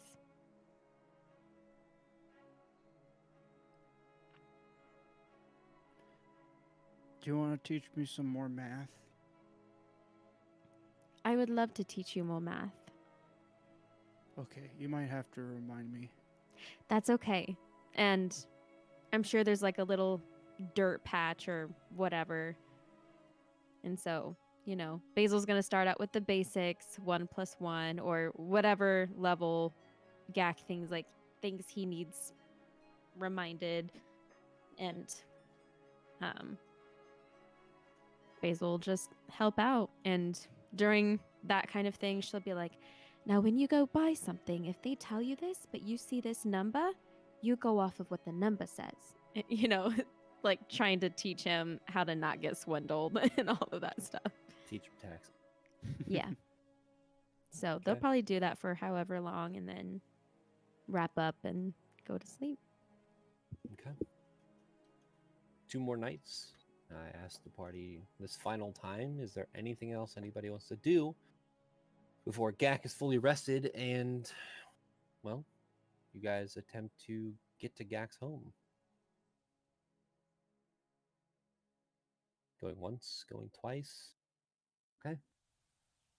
So, all of you on this 5th day on Uktar the 12th,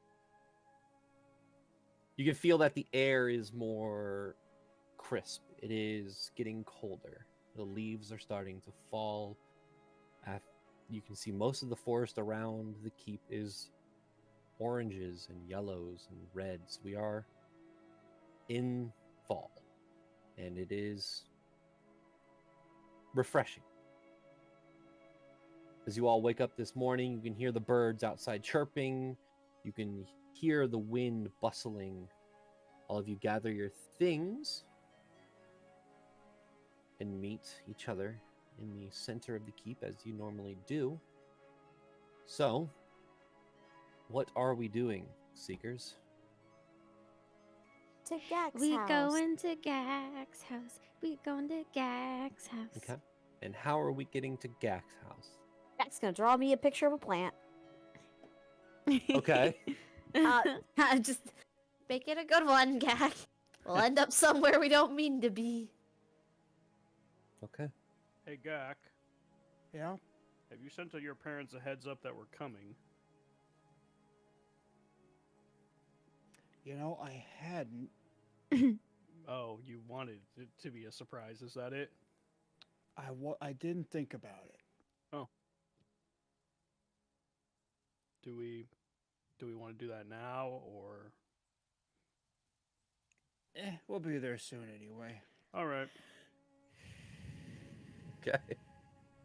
So, All right. Gak, you draw. Are you minor illusioning or I'll- drawing? Yeah, I'll do minor illusion.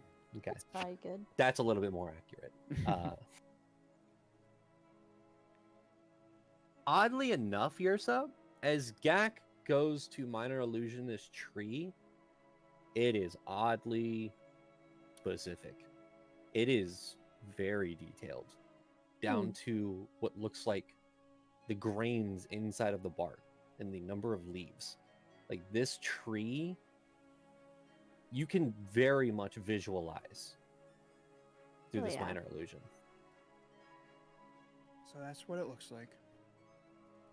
That is amazing, Gak. Well, this will do perfectly. If we're all ready, we can leave right now. Yeah, real quick. Any of you devils?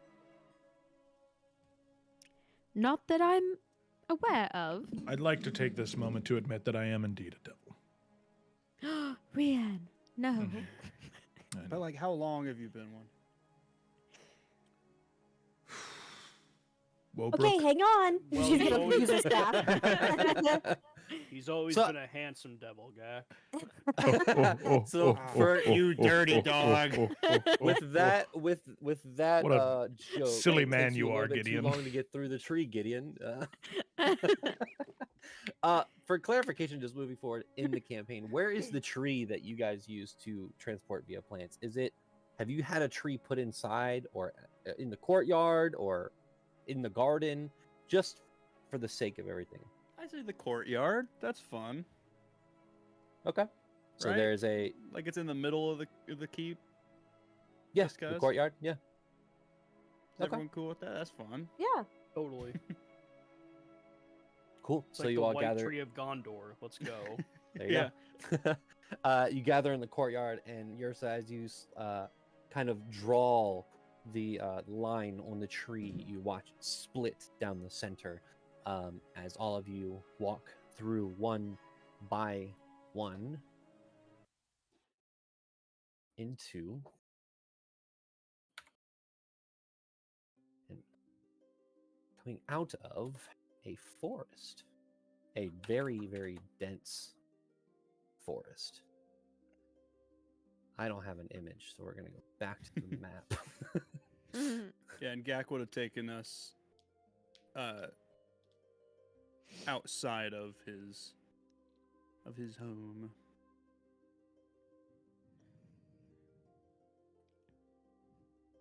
That was a lot quicker. What? Oh, okay. Just we realized how quick that thing went. So, as you step out of this tree, surrounded by these almost jungle trees, these trees you can tell are 20, 30 feet tall. They cover, almost shading the entire area that you are in. It reminds you a little bit of home, Yursa. But the types of trees are a little bit different. You can see that there are many more vines and trees kind of interlacing with each other. Gak, as you step out, just your feet on the ground here, the crunching of leaves and sticks, you immediately remember and know where you are. For everyone, it is warm. You have just left a colder environment, and you are now walking into an immediate wave of heat. As you step out, you can already start to feel the sweat starting to bead from your foreheads down, and the sweat underneath your armor and clothing. It is very hot, and on top of that, being in this jungle, it is dense humidity. But you look around, and then all of you look to Gak. Gak's like pulling at his shirt. He's like, "Oh, I don't remember it being this hot." Basil holds her hair up. Really? Kind of sticky. Yeah, Yeah. when I got on the boat, I remember the other place being cold. But I think I got used to the cold. Enid, I'm sure your short hair feels better with the Ugh, heat. Definitely. But I'm more used to that dry heat. It's lovely. Yursa enjoys being barefoot in this moment. I would say the ones who barefoot. don't the ones who don't feel the heat as much is definitely Yursa, because you have a very flowy, like non-conformed dress. Rian and Enid, because you recently did cut your hair, it doesn't feel as bad. But Rian, you feel a little bit more. because you are fully armored. But Gak, if you so wish, you can start to lead the party towards your home. Yeah, Gak will start. It's this way. Okay. You continue walking through this dense forest, sticks and leaves and rocks crunching beneath your feet. You see many different birds of different colors kind of just flying through and flying out of as you kind of walk through. You can see squirrels and all manner of life within this forest. Gak, you know you're getting close to an area that you are very aware. You'll have to start slowing down as you get there. But you know what is up ahead if you want to let the party know. Yeah, as we start reaching a place that has a little bit thicker of a forest, Gak will slow down, and he'll be like, Okay, everyone.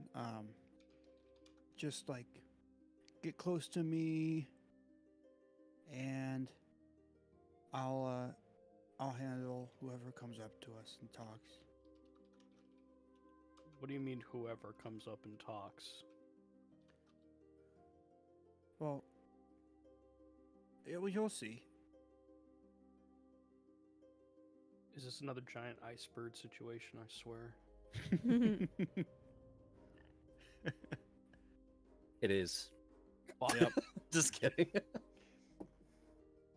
But no, yeah, we'll slow down and make our way through the forest. It's a lot thicker, so we have to move a lot of things out of the way and take our time.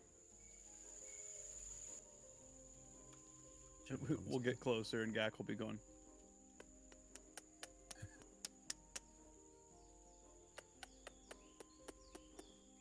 You continue walking as Gak continues to do that. Eventually, however... Oh, go ahead, Basil. I was just going to be like, Gak, what are you doing? I'm trying to call. Okay.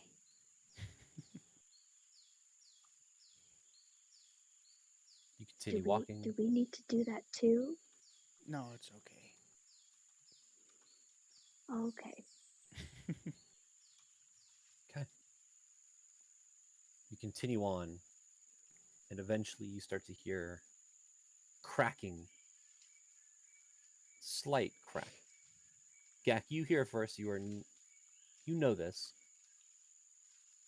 Anyone with a perception passive of 18 or higher will hear this slight stick break close, about 20 feet from the party. As Gak, you look over, not making any sudden moves, you see the bright green eyes looking out of the forest.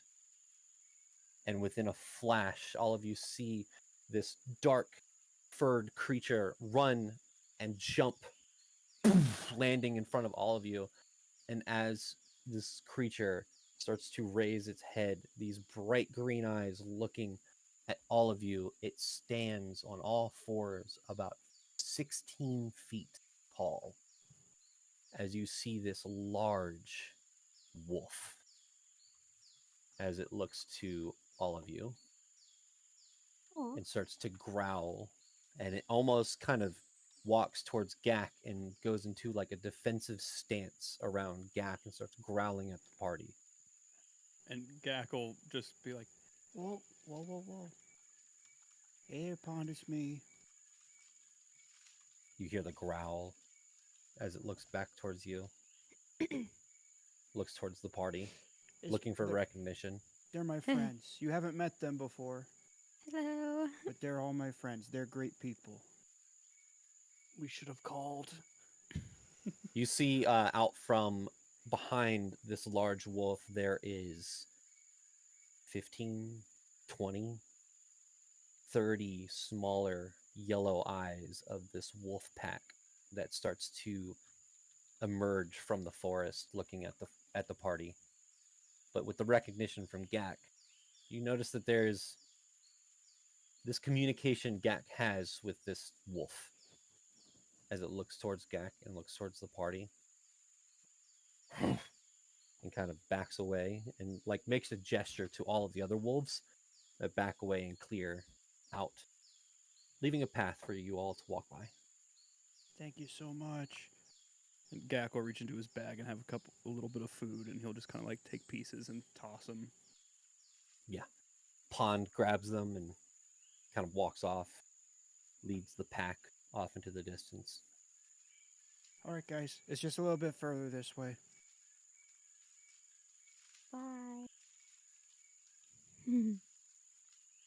So, continue walking through the dense forest, and eventually, you start to see a clearing. You start to hear the bugs and the forest almost drown out as you start to hear the rushing of water.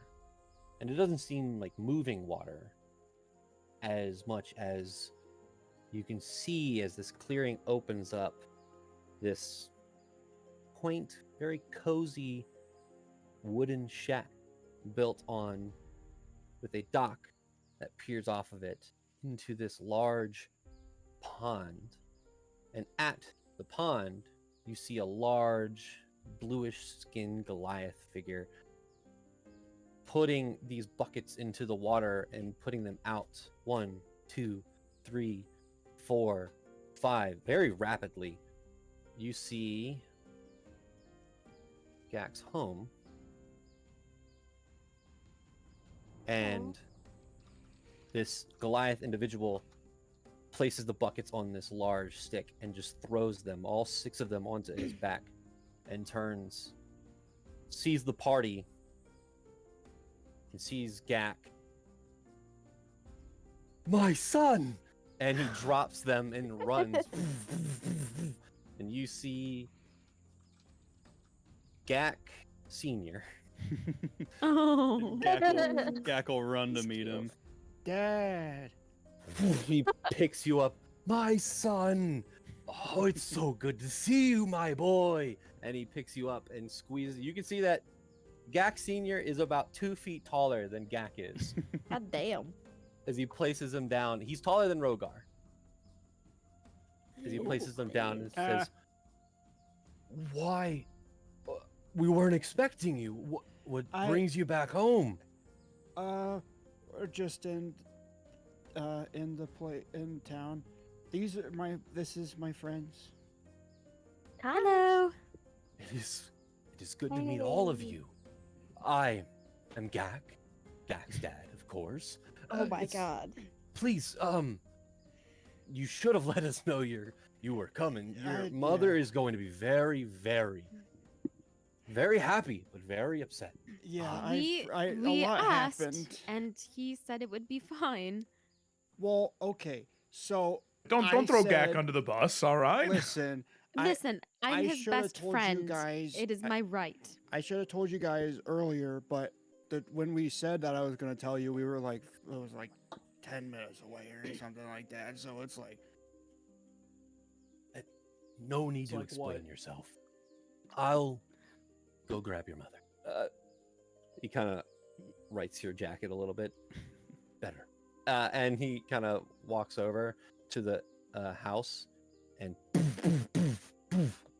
Brick, we have a visitor. You hear from inside. And who exactly is it? Your son.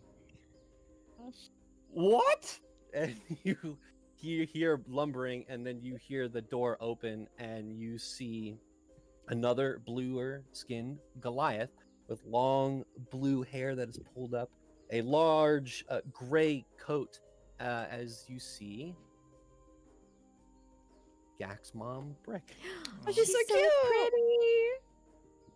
Sorry, so Someone good. share these pictures in our Discord. Yeah. Oh wait, Nick's I got want to it. see. Yeah, I Gak's can share 'em. family. Okay, cool. You see, she runs out and gives Gak a hug. She is about a couple inches shorter than Gak is. As she does lift him off the ground and puts him back down and says, "And why exactly didn't you tell me you're coming?" I know. A lot happened. Well, you recently. should have told us. I know. I'm sorry. It's okay. You haven't been sending me messages. Yeah, a lot has happened. I'm just so glad to see you. And all of you are, well, I've heard about you. Gak has told me a little.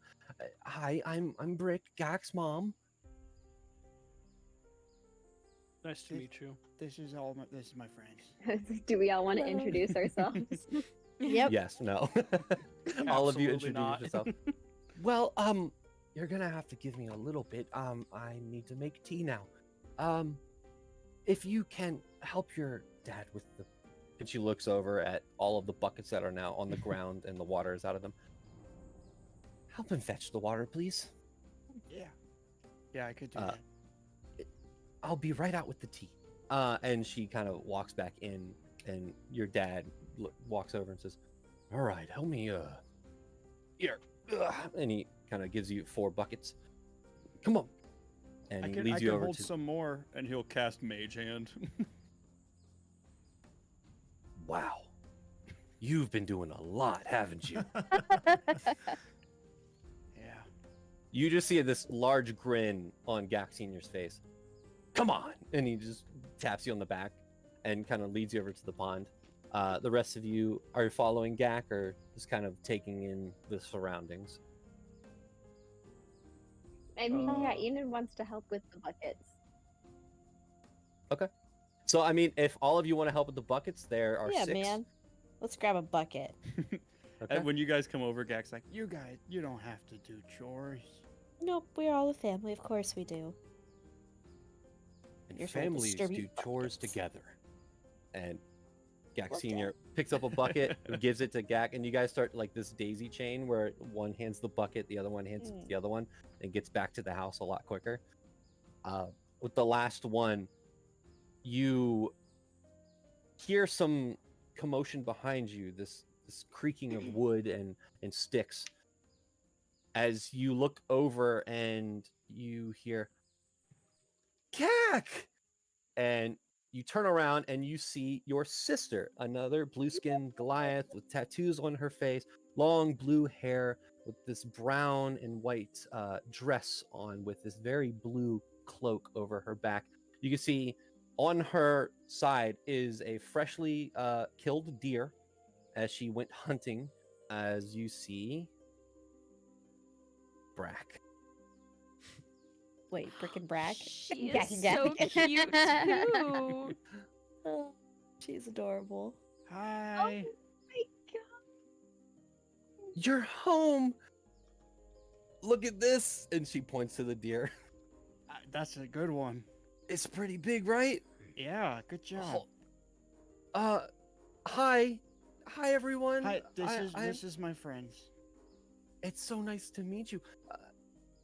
And she kind of looks and there's kind of blood just kind of running down, you know, nature things. And she just looks and goes, if you give me a second, I'll go clean up. I'm so glad you're home. And she kind of walks over and throws the deer next to the house and kind of runs up to you and goes to give you a hug and then stops and's like, and she just kind of grabs you. And Brack is about 1.5 feet shorter than Gak is. And now you can see the whole family. Aw, it's so goofy. I love him. I had to Photoshop a family shot together. I love it. So as that is happening, Gak Sr. Handing the last bucket says, "So, I guess we're gonna have to all head inside and get some tea, and well, you're gonna have to tell us what you've been up to, young man." Yeah. Rian is You look feeling good. Books worth of incredibly guilty right now. You see that Gak Sr. just kind of taps you on the shoulder and says, "I'm so happy you're home," and walks inside. and Brack, you can see that she's kind of washing herself off in the pond, just kind of cleaning off the blood and stuff, and walks over and says, "Come on, everyone inside, inside." And she kind of just ushers everyone. As you enter the abode, you can smell fresh stew, and it's a warm environment. It's not as humid inside of here because of the fire that is going inside, drying out the air around. There is tea being made, you can smell. It smells very, very herbal and very local. It is definitely something that neither Yursa nor Rian has been accustomed to or even tried. The rest of you, even farther. But you can see that this very small living area, there is 4 cots off to the side in this small room. It's a small shack. It's not a multi-room house. Everything is like, if anybody's played God of War Ragnarok, it's almost like Kratos' shack. There are small little cots over there. There is a living area, and then another area for kind of sitting. And you can see that Gak Sr. walks over and plops down into this, what looks like a chair he made himself, that he carved, and it's actually very, very well done, and it's the correct proportions for this large man. As he kind of sits there and kind of leans back. "Everyone, make yourself at home. I'm sorry, we don't have, well, a lot of space. Some of you probably have to sit on the cots there, but please, to what do we owe the pleasure?" As he's saying that, Gak is like over by his mom with the stew, and he's just being like, Hey, can we get a stew that doesn't have any meat in it for Yursa? Oh. Yes, of course. Okay. And you see that she actually starts to move her hands above and move the meat out. Wait, she's just picking the meat out of the soup? Oh god. Yursa can't. Okay. Yursa will smile and she'll like do the theater thing where she moves her spoon around a lot, brings it to her mouth so it seems as though she's eating it. Like Nightmare Before Christmas. And then partway through the meal, Rihanna will like do like a quick dex check just to swap both of the bowls. Oh yeah. So yours' bowl is empty, his is full again. What Kayla and I do with our food most of the time. This is good stew. Yeah, Gak saw that and he just kind of looked at yours and was like, It's really filling though. I don't think I'll be able to eat a second one. She tried her best. Yeah. So, these names. Brick looks to the party, mostly Gak, and goes, "So, where have you been? What have you been doing? What has my son accomplished in these past couple months?" Okay, so I told you a little bit. Real quick, I want you 3 to know that everything we're doing is cool and okay. You see, your sister and your dad, not phased. They're like, "Cool." Your mom is kind of rolls her sleeves up a little bit. "Okay." So, there's a lot that happened, but basically... Organize your thoughts, sweetie, one at a time. Okay. So, pretty much right out the gate, I became a pirate. You see Gak Sr. just stops rocking. "My boy." Oh? And just starts rocking again. Your sister, she just smiles. Your mom, go on. So yeah, we saved towns. and Gak will like fast forward through stuff. It'll be like, yeah, we saved towns. We killed vampires. We met a space dragon woman. Our friends died. We killed vampires. Brought friends back to life. More friends died. We went to space. We fought brain eaters. We have a spaceship. We have a spaceship. We own a castle. We're knights. We're also, some of us are rift wardens. I'm one of those.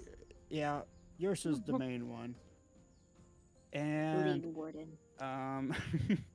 Edgecac's like, and then yeah, we went to space. We fought a dream person. We can go in dreams. Then we met a devil, and I died and was brought back to life. And do we have our own keep?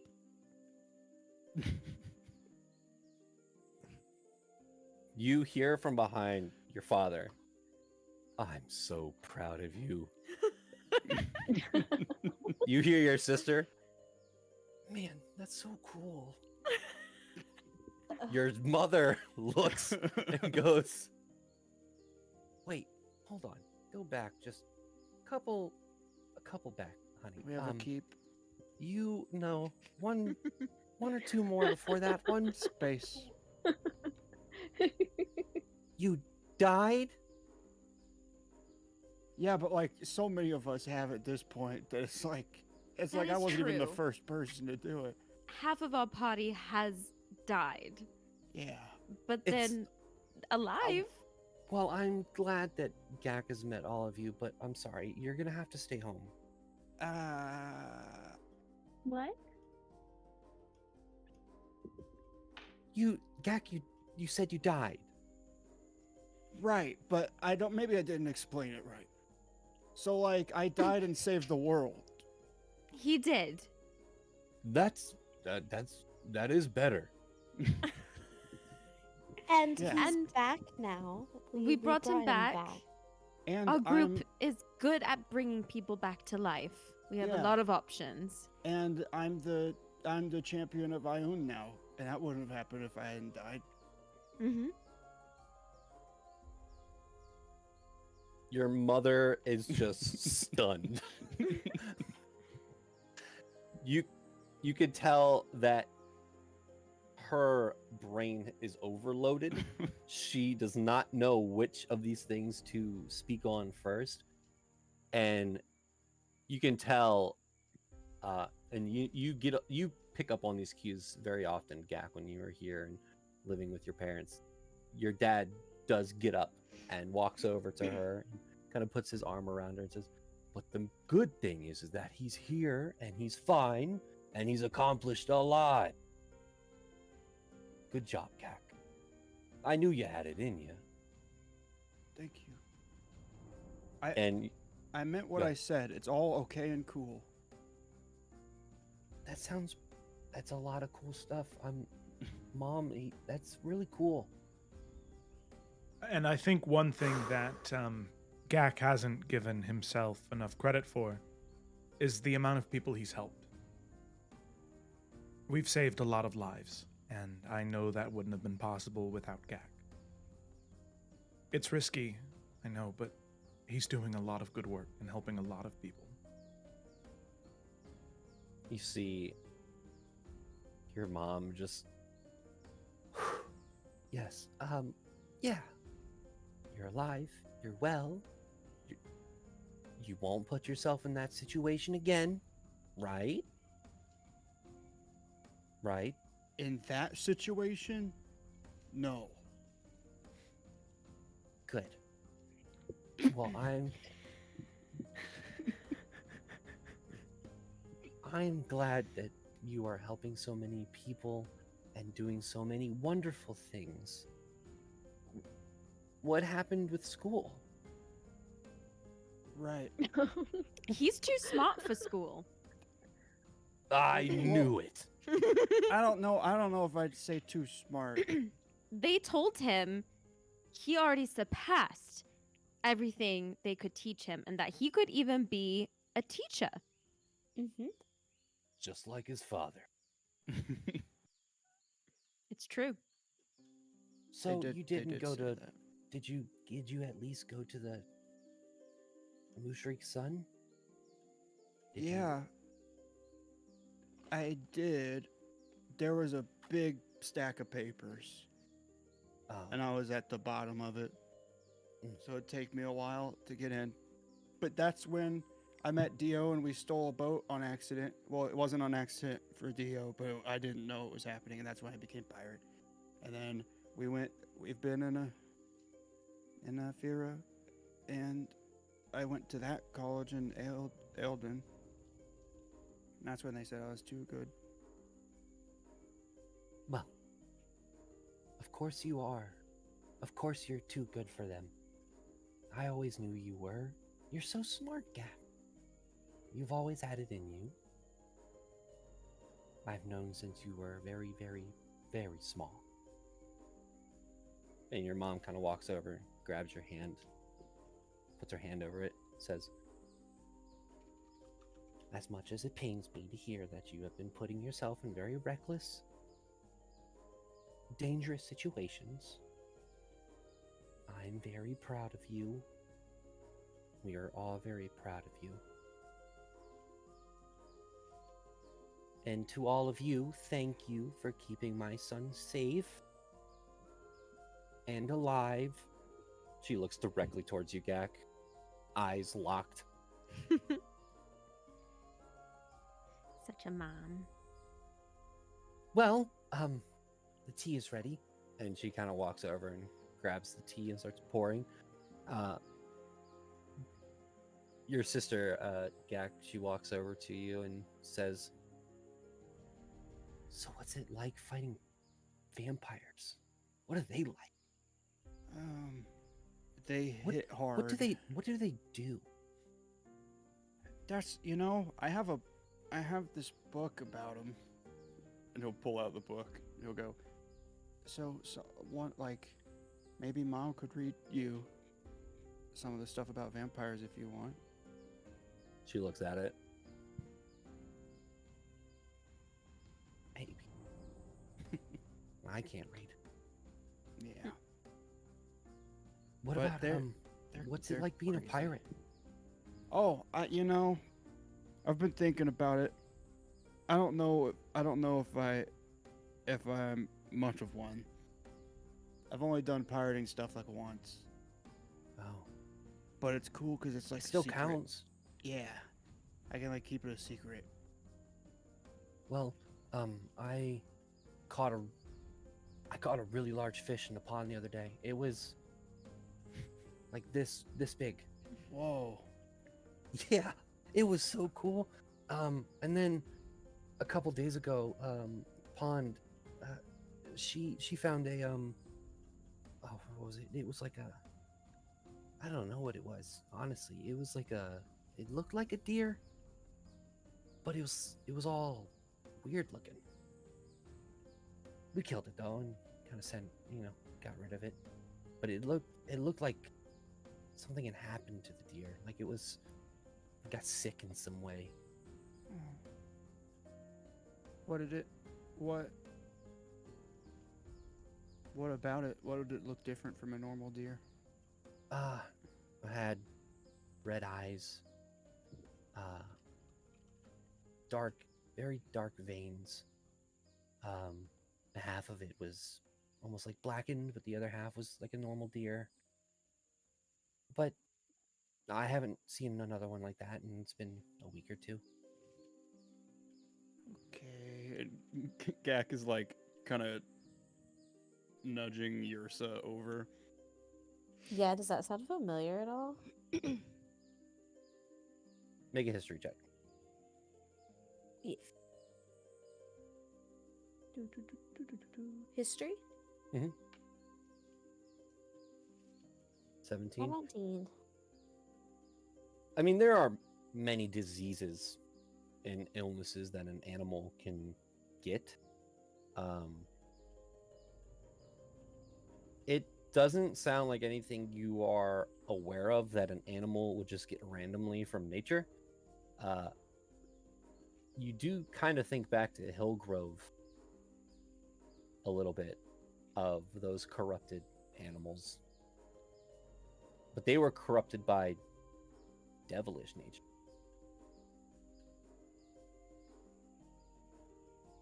So do I think that whatever that could be, it could be another, like a, I don't want to say human, but like a humanoid reason or cause to this, or like another. It definitely doesn't sound like a reason that would happen on the prime material. That's not It does. great. It definitely sounds otherworldly. Okay. Has there been any other strange going-ons, or was that the only thing that you've noticed? I don't mean to butt in. Oh no, fine. No, not necessarily. No, there's just that one. I know that Pond in the Pack has been on very high alert as of recently. I think she looks Gideon, raising his hand. What direction roughly was the steer in? I would say probably northwest, favoring west from here. Kind of the direction you all came from. Yeah, he's gonna reach into the bag of holding real quick and pull out that infernal compass we just got and flip it open. Okay. Item number 1. What does it do? Fuck if I know. You wrote down what it did. Let me look at it again. It says it points you to the nearest direction of a portal to the Nine Hells. It just starts spinning. Are we on the portal then? No, we're in the perfect center no. of 30 portals. No, you could tell that it's like the thing is spinning and spinning sporadically as though there's nothing near. Gotcha. Oh, maybe I guess it should. I was like, look. fuck. No, I'll take that back for future. It doesn't do anything. There you go. Okay. New item that doesn't have a stat block that I just had to come up with on the spot. It doesn't do anything. Sorry, proceed. I mean, it was a little out of the ordinary, but it wasn't, things get sick all the time. Plus, Right. I think, a couple weeks ago, maybe, I think that the college was doing some tests near the Sapphire Coast. What? Why do you think that?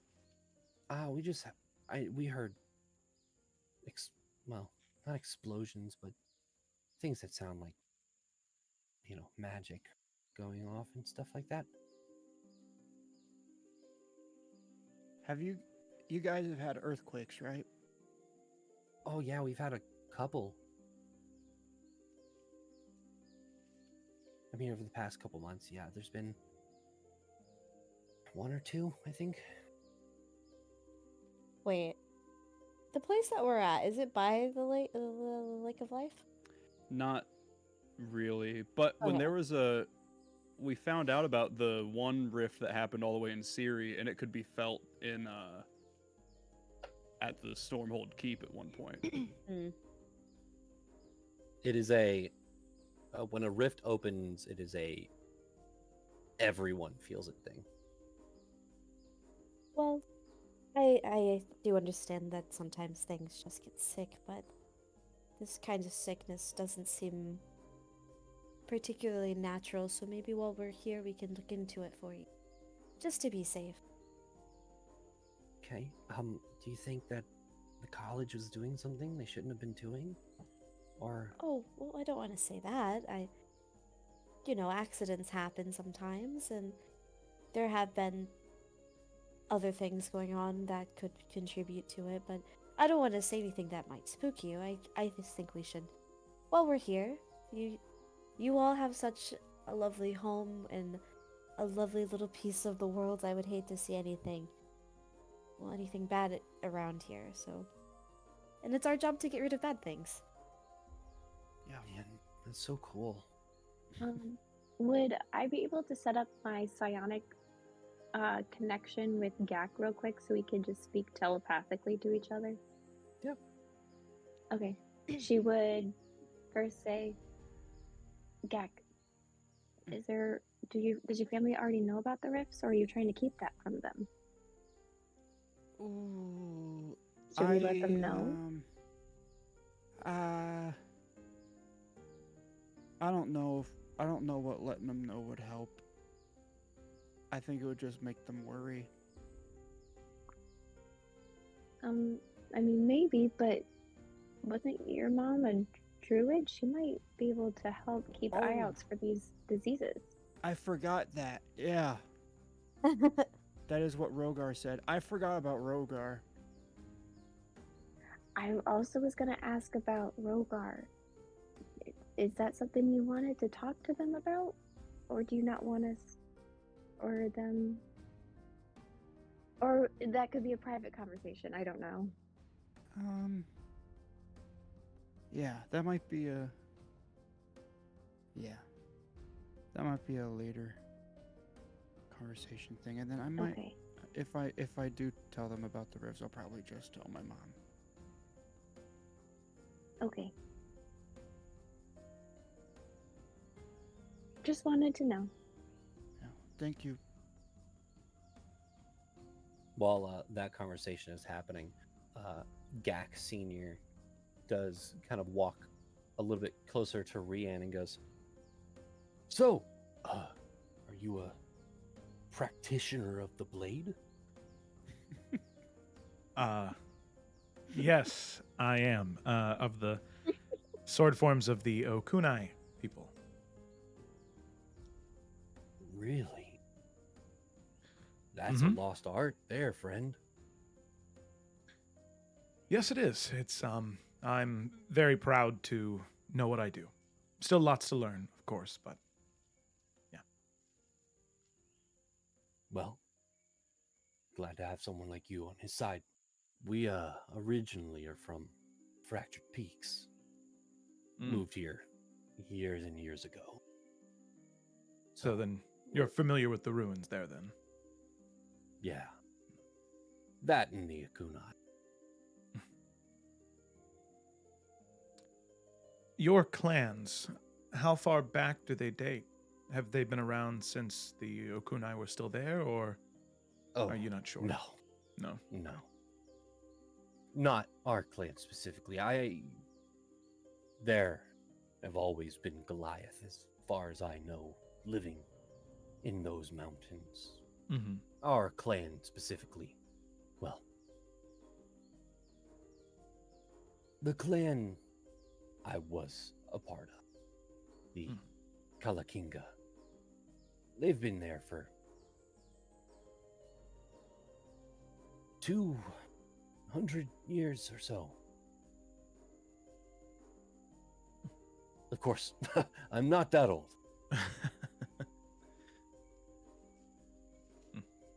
Well, very interesting. Thank you for sharing. I have to ask then, are you also a bladesman? I am indeed. Oh. I haven't really used it much, and he kind of looks, and you can see off into the far corner is a very large greatsword that is sheathed and kind of just resting up against the wall. I bring it out every so often in practice, but with Pond walking around, I don't have to really defend us as much with it. He is quite the fearsome friend, it seems. Thanks to her, and looks over towards Gak's mom. Well, if you're interested, before we depart, I'd be more than happy to teach you some of the sword forms. It's a little different using a great sword, but well, they can still be useful. You see his eyes perk up, his ears perk up. He looks over sheepishly towards Brick. Gotta get permission. give me a couple minutes. And he smiles. Good luck. Yeah. And he walks over towards Brick, and you see a conversation starting to happen between the two of them while we go back to Gak and Enid after they have had their conversation. Well, your sister says, that's kind of all the cool stuff that's kind of been happening around here.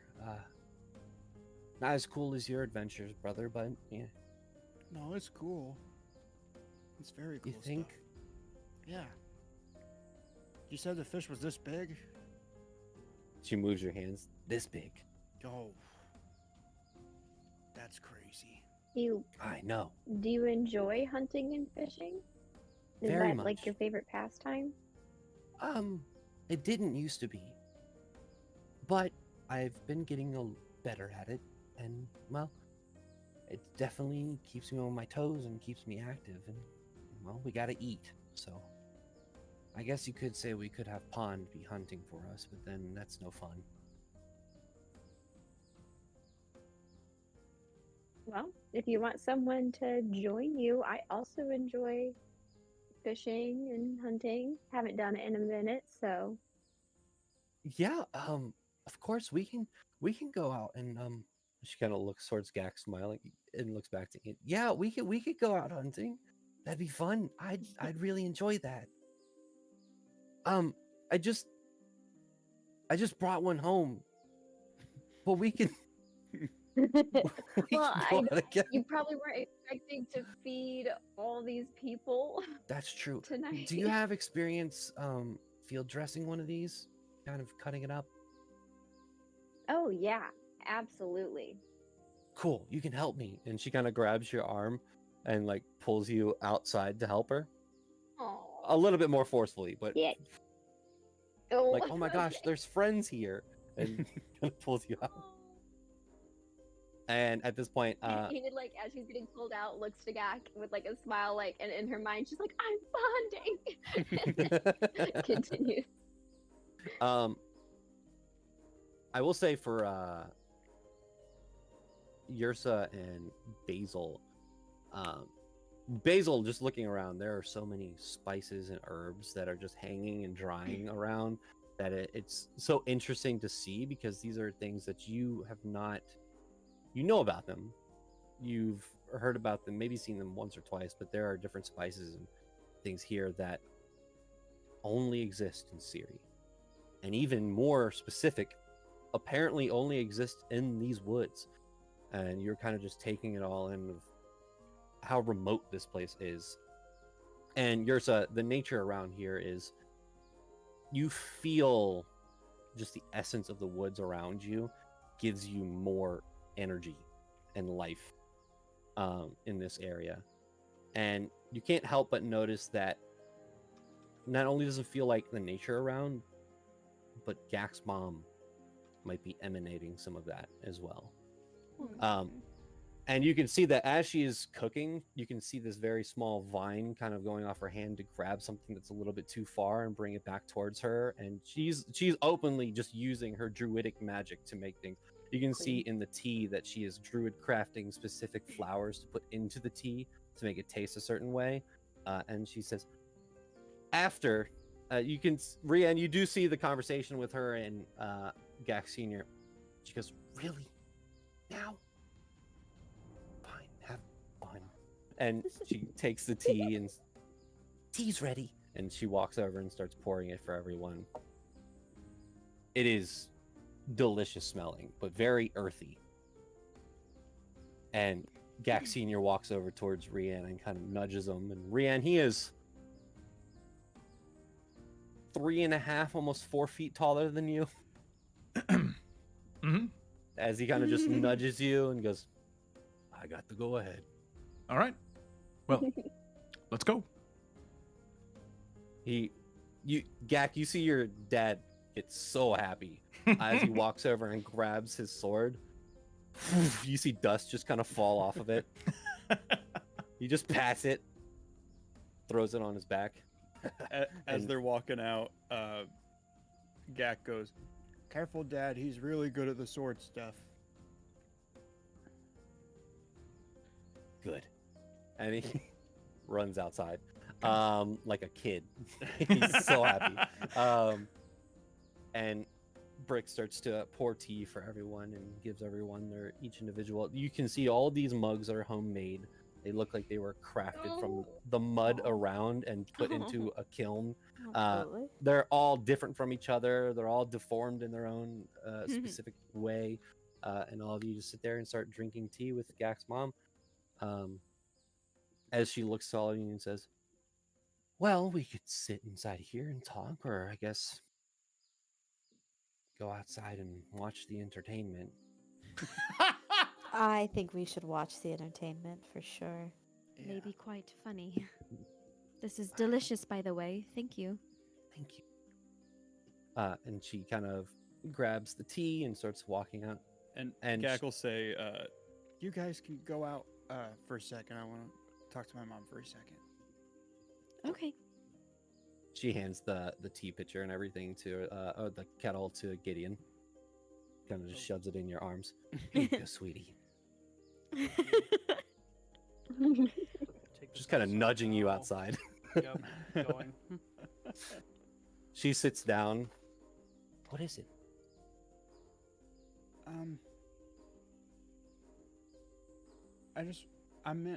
I mean it when I say everything's okay.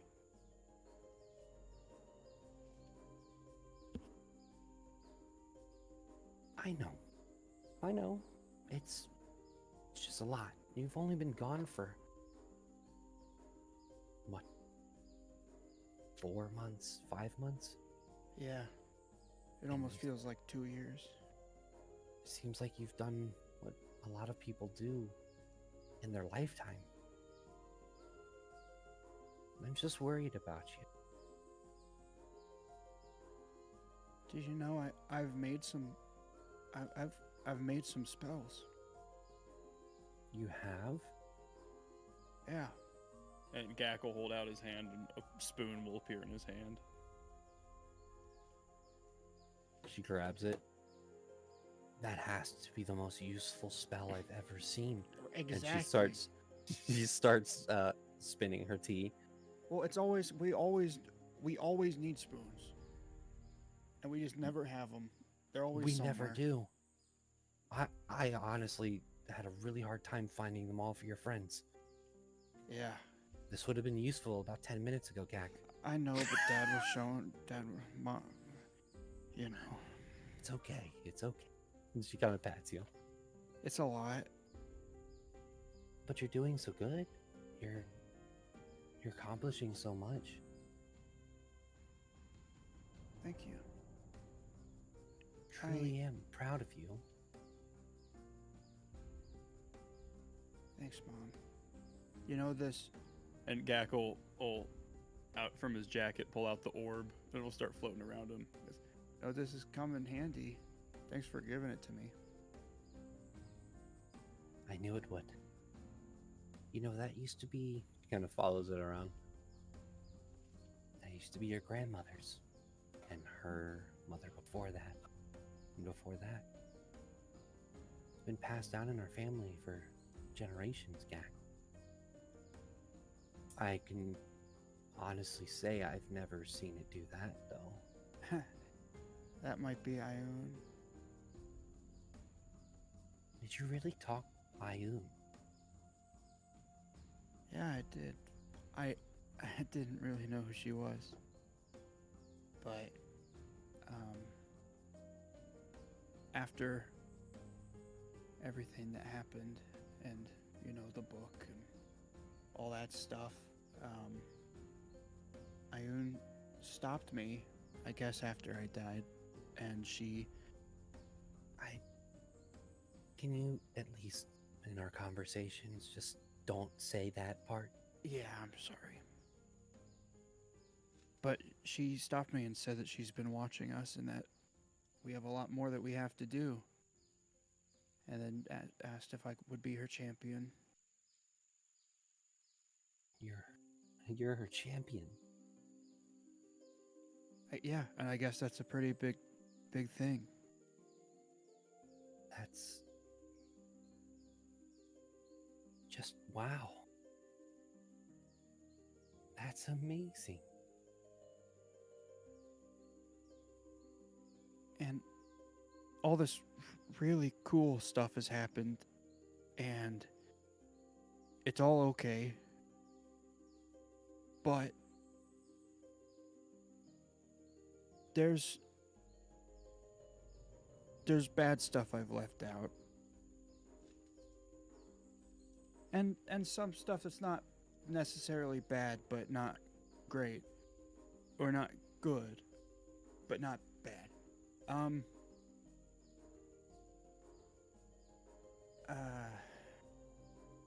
I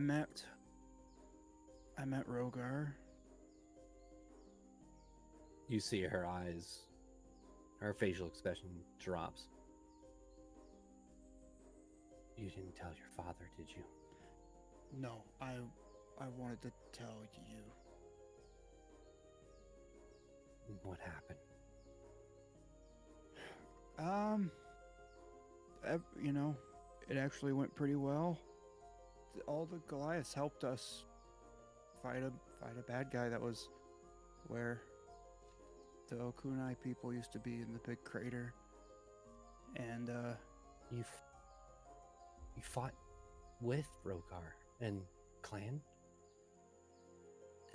Technically we defeated everybody before they could show up, but yes, we had a plan to fight with them. I'm sorry we never told you about him. It's just a lot of bad blood. Yeah. You know, I'm not mad that you guys didn't tell me. Because I assume that you guys have your reason. Rogar and your uncle and your father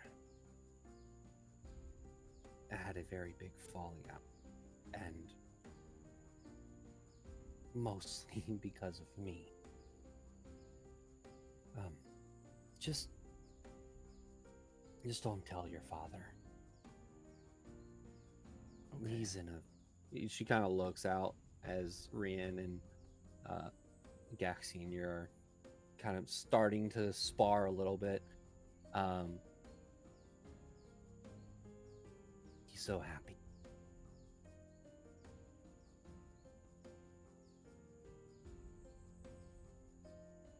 Well, I'm glad you're safe. Yeah, he said that he respects us, respects me. And wow, you must have really proven yourself.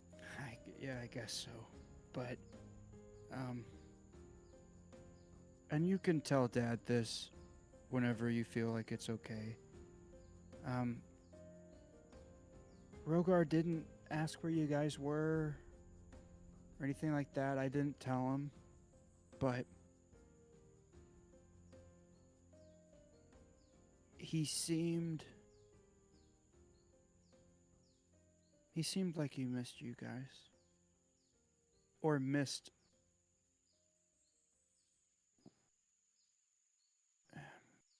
family. He said he wished he could have gotten to know me. I didn't say it back, though.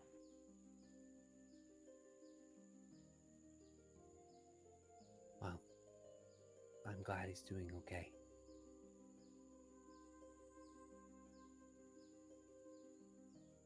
Is there anything else you want to tell me?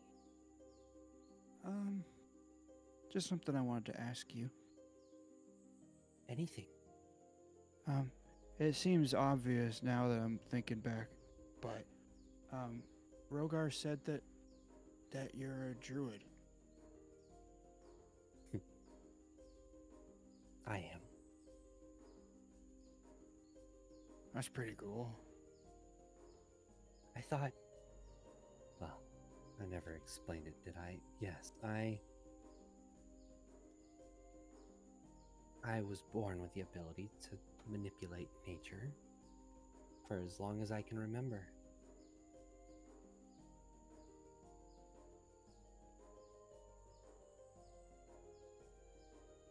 It makes sense. That's why I can talk to Pond.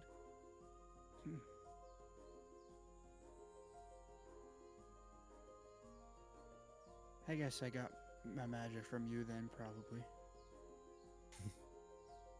Your magic is, your grandmother, she was able to manipulate the weave. She was a spellcaster. She did use that, and she points towards the orb. She was one of the clan's strongest. I think you get it from her. And a little from me. Yeah, probably. What I hear is you are even surpassed her.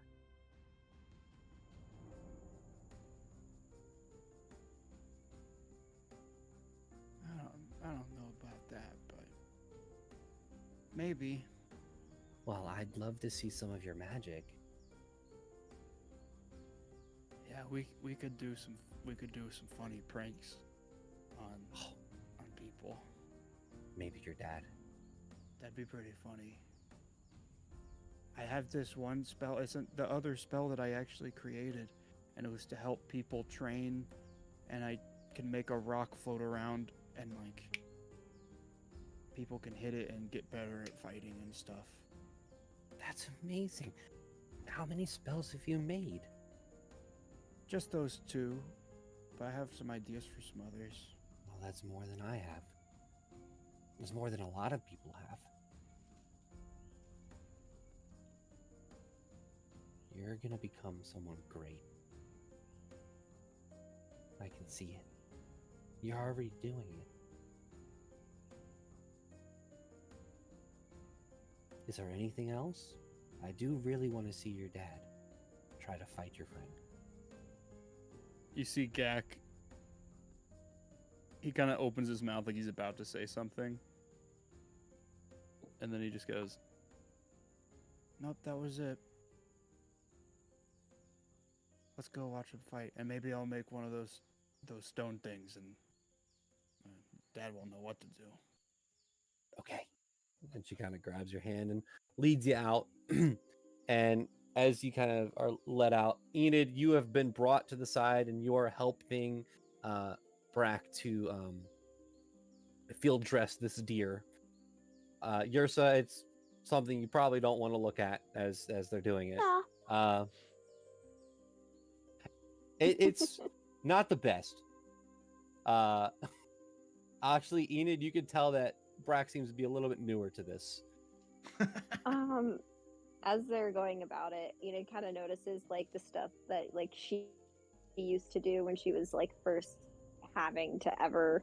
I mean, she obviously started on smaller creatures. I don't think she could take down a whole deer when she was younger, but she'll be like, yeah, so it might be easier if you went about it like this. See how it kind of just falls off in this way?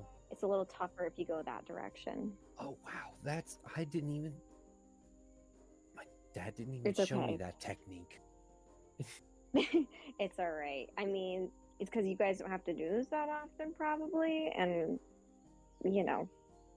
that's fortunate. So, as that is happening, Rian, you have been brought to a small clearing right next to the pond. Gak Sr. unsheathes his blade, and you can tell that a little bit of the edges are rusted. He looks down at it. I need to sharpen it, but we're not trying to kill each other anyways. No, we are not. I am afraid I would lose if it were to come to that. So, Rian I'm kills very too thankful. many Gaks. You see that almost like riding a bike, as he kind of unsheathes the blade and leaves the sheath on the side. you see him take this great sword, and it is about a almost 7-foot blade. Damn. And it probably weighs about 75 to 100 pounds. As he takes it and just and kind of swings it effortlessly in the air and twirls it. It's been a while. Mm-hmm. You hold it well, though. You must be at least familiar with it, to say the least. I was very back in the day. Well, now what? Well, first things first. When it comes to the sword forms, there is an important lesson that I think many of the Ukunai sword masters forgot. The sword forms are poetic. They're beautiful. They're martial arts, almost, as opposed to specific moves. They are a poem you tell with the strikes you land. But I think a lot of them forgot the most important rule. Gak, do you know what the most important rule of fighting is? No. First, you have to beat know your opponent, obviously. First, you have to know that you need to stick him with the pointy end. If you've got that down, most of fighting will be okay, and you'll be able to get through it. The sword forms are there to help with that. They're not there to... No, they're not there to be the only thing. The baseline needs to be there, and the baseline you have, I can tell. So learning these should be fairly simple. Well, I am ready to be taught some new tricks. Okay. What I want you to do is I want you to run at me and try and hit me. He looks over to the rest of everyone, looks back at you and kind of leans in. Are you sure? I'm sure. Don't hold back. I can take it. Okay. And he looks concerned, but you see, as he grips the blade, you see his foot kind of dig into the earth, and you can see his muscles kind of grow ever so slightly as he starts to grit his teeth and starts to rage. Slightly. Okay. As he slices towards you. It is a very powerful slice, but for you, Rian, it is very slow and easy to see. Yeah, so what Rian is going to do is he moves in 3 parts. The first thing that he does is as Gak Sr. runs at him, he is going to... At this point, the sword has been sheathed. He was just standing there still. He's going to, in one motion, step to the side and pull the blade and deflect the sword off to the side, throwing Gak Sr. off of his momentum, off of his path. Then in a second movement, he is going to take the sword and right in the, at least in the art where he has that like shoulder harness strap with that gold buckle that's right there, he's going to weave the sword in between that and just unhook it. So the cape and the fur cowl will just sort of slide off. And then as he sort of gets disoriented and tumbles a bit, Rian will step back and then assume a defensive position. As that happens, the cape kind of falls off. The sword lands in the ground, creating a small crevice as the sword hits. He looks back, looks embarrassed towards Brick. And then he kind of picks up the sword and places it down. Very good, very good. Yes. Go, Dad! Yes. I knew that was going to happen. Of course you did. As I said, you're a very skilled swordsman. So, let me show you how I did it. And Rian will start to describe the 3 things that he did. He started with soft sunset in the rain, making sure his body was entirely relaxed, focusing entirely on his opponent, weapon sheathed. He says, the reason I do that is because in most times, in a fight, if you approach it calm, cool, and collected, still, when the opponent is coming at you, You realize how full of fervor they are, how angry they are. They're afraid. You can capitalize on that if you stay calm in that moment. So, I'm not afraid, though. Some people would be. And if there's somebody running at Of you, course. I can guarantee you they will be afraid. So, calm. Then, when you strike, thinking that I'm utterly defenseless, that's when I pull my blade. And I deflect, throwing you off your balance. Right? Rain hitting a roof, sliding off. You're disoriented, you slip to the side. That's sword form 1, soft set, sunset in the rain. The second one is striking the spark. You're disoriented. You have fallen to the side, you've lost your balance, your momentum. I use that moment to make a strike that throws you off even more, weakens you. In this moment, I didn't want to hurt you, so I figured that a small hit to your morale or to your pride maybe was the best place to go. So that's exactly what I did. You're disoriented. You don't have your armor. In a more appropriate instance, I maybe would have disarmed you. And then finally, knowing that the fight wasn't over there, I moved into Lotus Closes Its Bloom, which simply means I assumed a defensive position to recover from the energy that I had to expend to do that. Easy, right? Now, there is another sword form that you can choose to replace Lotus Closes Its Bloom with. If you're fighting a much weaker opponent, one that, well, you need to take care of because there are more waiting for you, instead of Lotus Closes Its Bloom, you can instead transition into Rain in High Wind. The name is exactly as it sounds. With your opponent disoriented, off balance, off momentum, you descend on them like rain. You cut through them, slash after slash after slash. It is chaotic. It is incredibly difficult to parry, and you do not relent until they've stopped. Now, Rain and High Wind is not to be used against an expertly trained swordsman like yourself. That would only end poorly for me. So, why don't you try it now? I'll come at you, and you try and do that to me. He looks towards you and says,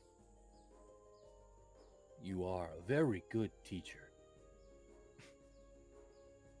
He kind of looks to Basil, Gak, and Enid and be like, well, I've had some pretty good students. Enid, with her bloody hands, goes, yeah! Like, lifting her hands in the air, kind of like what Gak did earlier, but bloody hands. I've only trained like 2 or 3 times. I don't fight. With my hands. Physically. He kind of nods and says towards Rian, "All right." Okay. Rian will take a few steps back. back. And he's going to come at you, but a little bit. It's you can tell just by the way he fights. This is how he was trained. Yeah. From when he was young to now, it is very. Watching Rogar, it's similar, but Gak Senior is a little bit more. What's the word? He's a little bit more organized, but still has that brutality, that large motions and very strong stances. But you can see that he's actually taking your words and trying to change. I'd say for the next hour, he trains with you, and he's actually listening and treating you like a teacher as he continues on and on. With the last swing, he kind of swings and you do the exact same thing, deflect it, and he goes, "That time I almost had you." You did. That was very good. And, well, Gak Senior, I think you are well on your way to becoming a sword master of the Okunai people. You've made much better progress. On my blade like yours? I could make some markings on it. It wouldn't be magical, but it'd be symbolic, which, I mean, isn't that the best part anyway? Old anyways. Needs a touch up. Okay. And, Yeah, Rian will very delicately, he'll take out the flame tongue dagger, and at the where the hilt meets the blade, he'll make a small inscribing at the bottom, which is the symbol in the Okunai for soft sunset in the rain. And as the metal cools, there is this just slight red tint to that, as if it was glowing. The magic from the dagger may be residual. As he hands it back and says, "Well, I proudly present this blade back to you. And, well, that was a lot of fun. Thank you." I haven't had that much fun sword fighting in quite a while.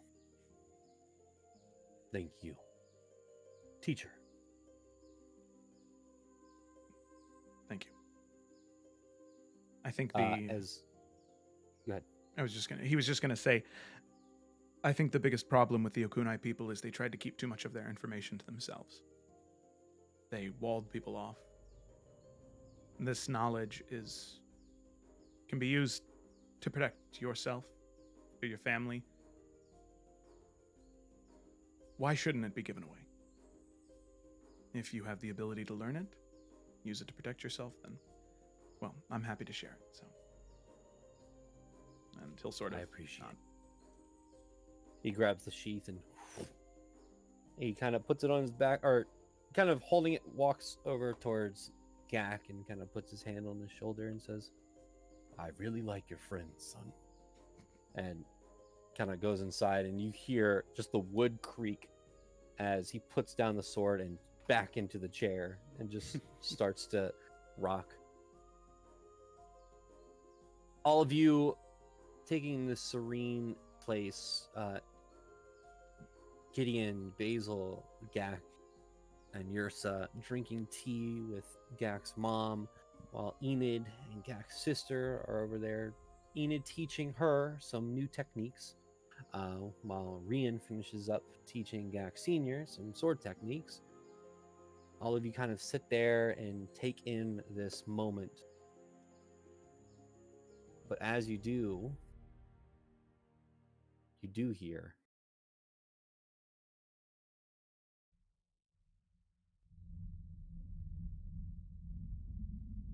and you feel the ground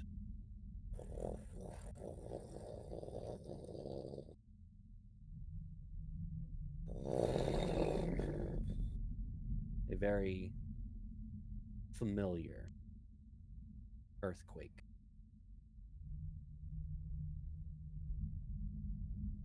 As it ends, Brick looks towards you, Gak, and says, "That's the third one that's happened in this past month."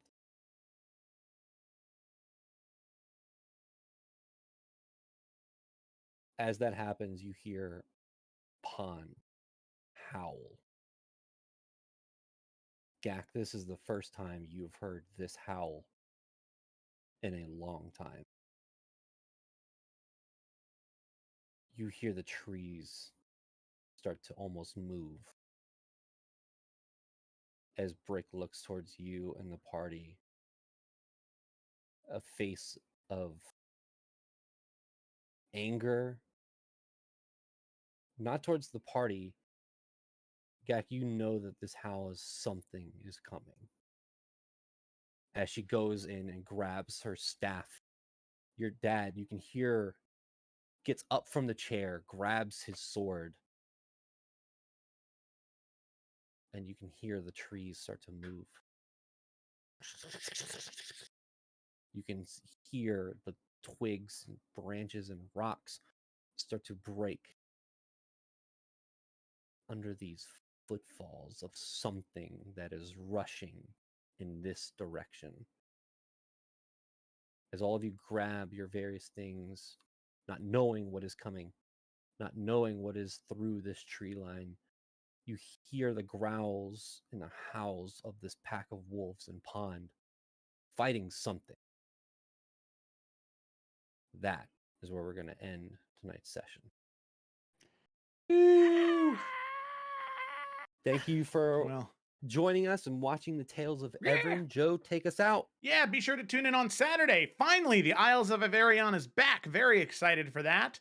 They're going to fight mushroom undead monsters. It's a lot of fun. Woo! Be sure to tune in next Tuesday because they're going to fight giant undead dragon things that are creations of the Dark One. Well, the undead mushroom things are also creations of the Dark One, kind of, by like, you know. Wait, the dragon stuff is the first time I'm hearing about this. Oh, you didn't hear about that? We can talk about that after. Woo! All right, and next Wednesday for the Tales of Everett. Bye!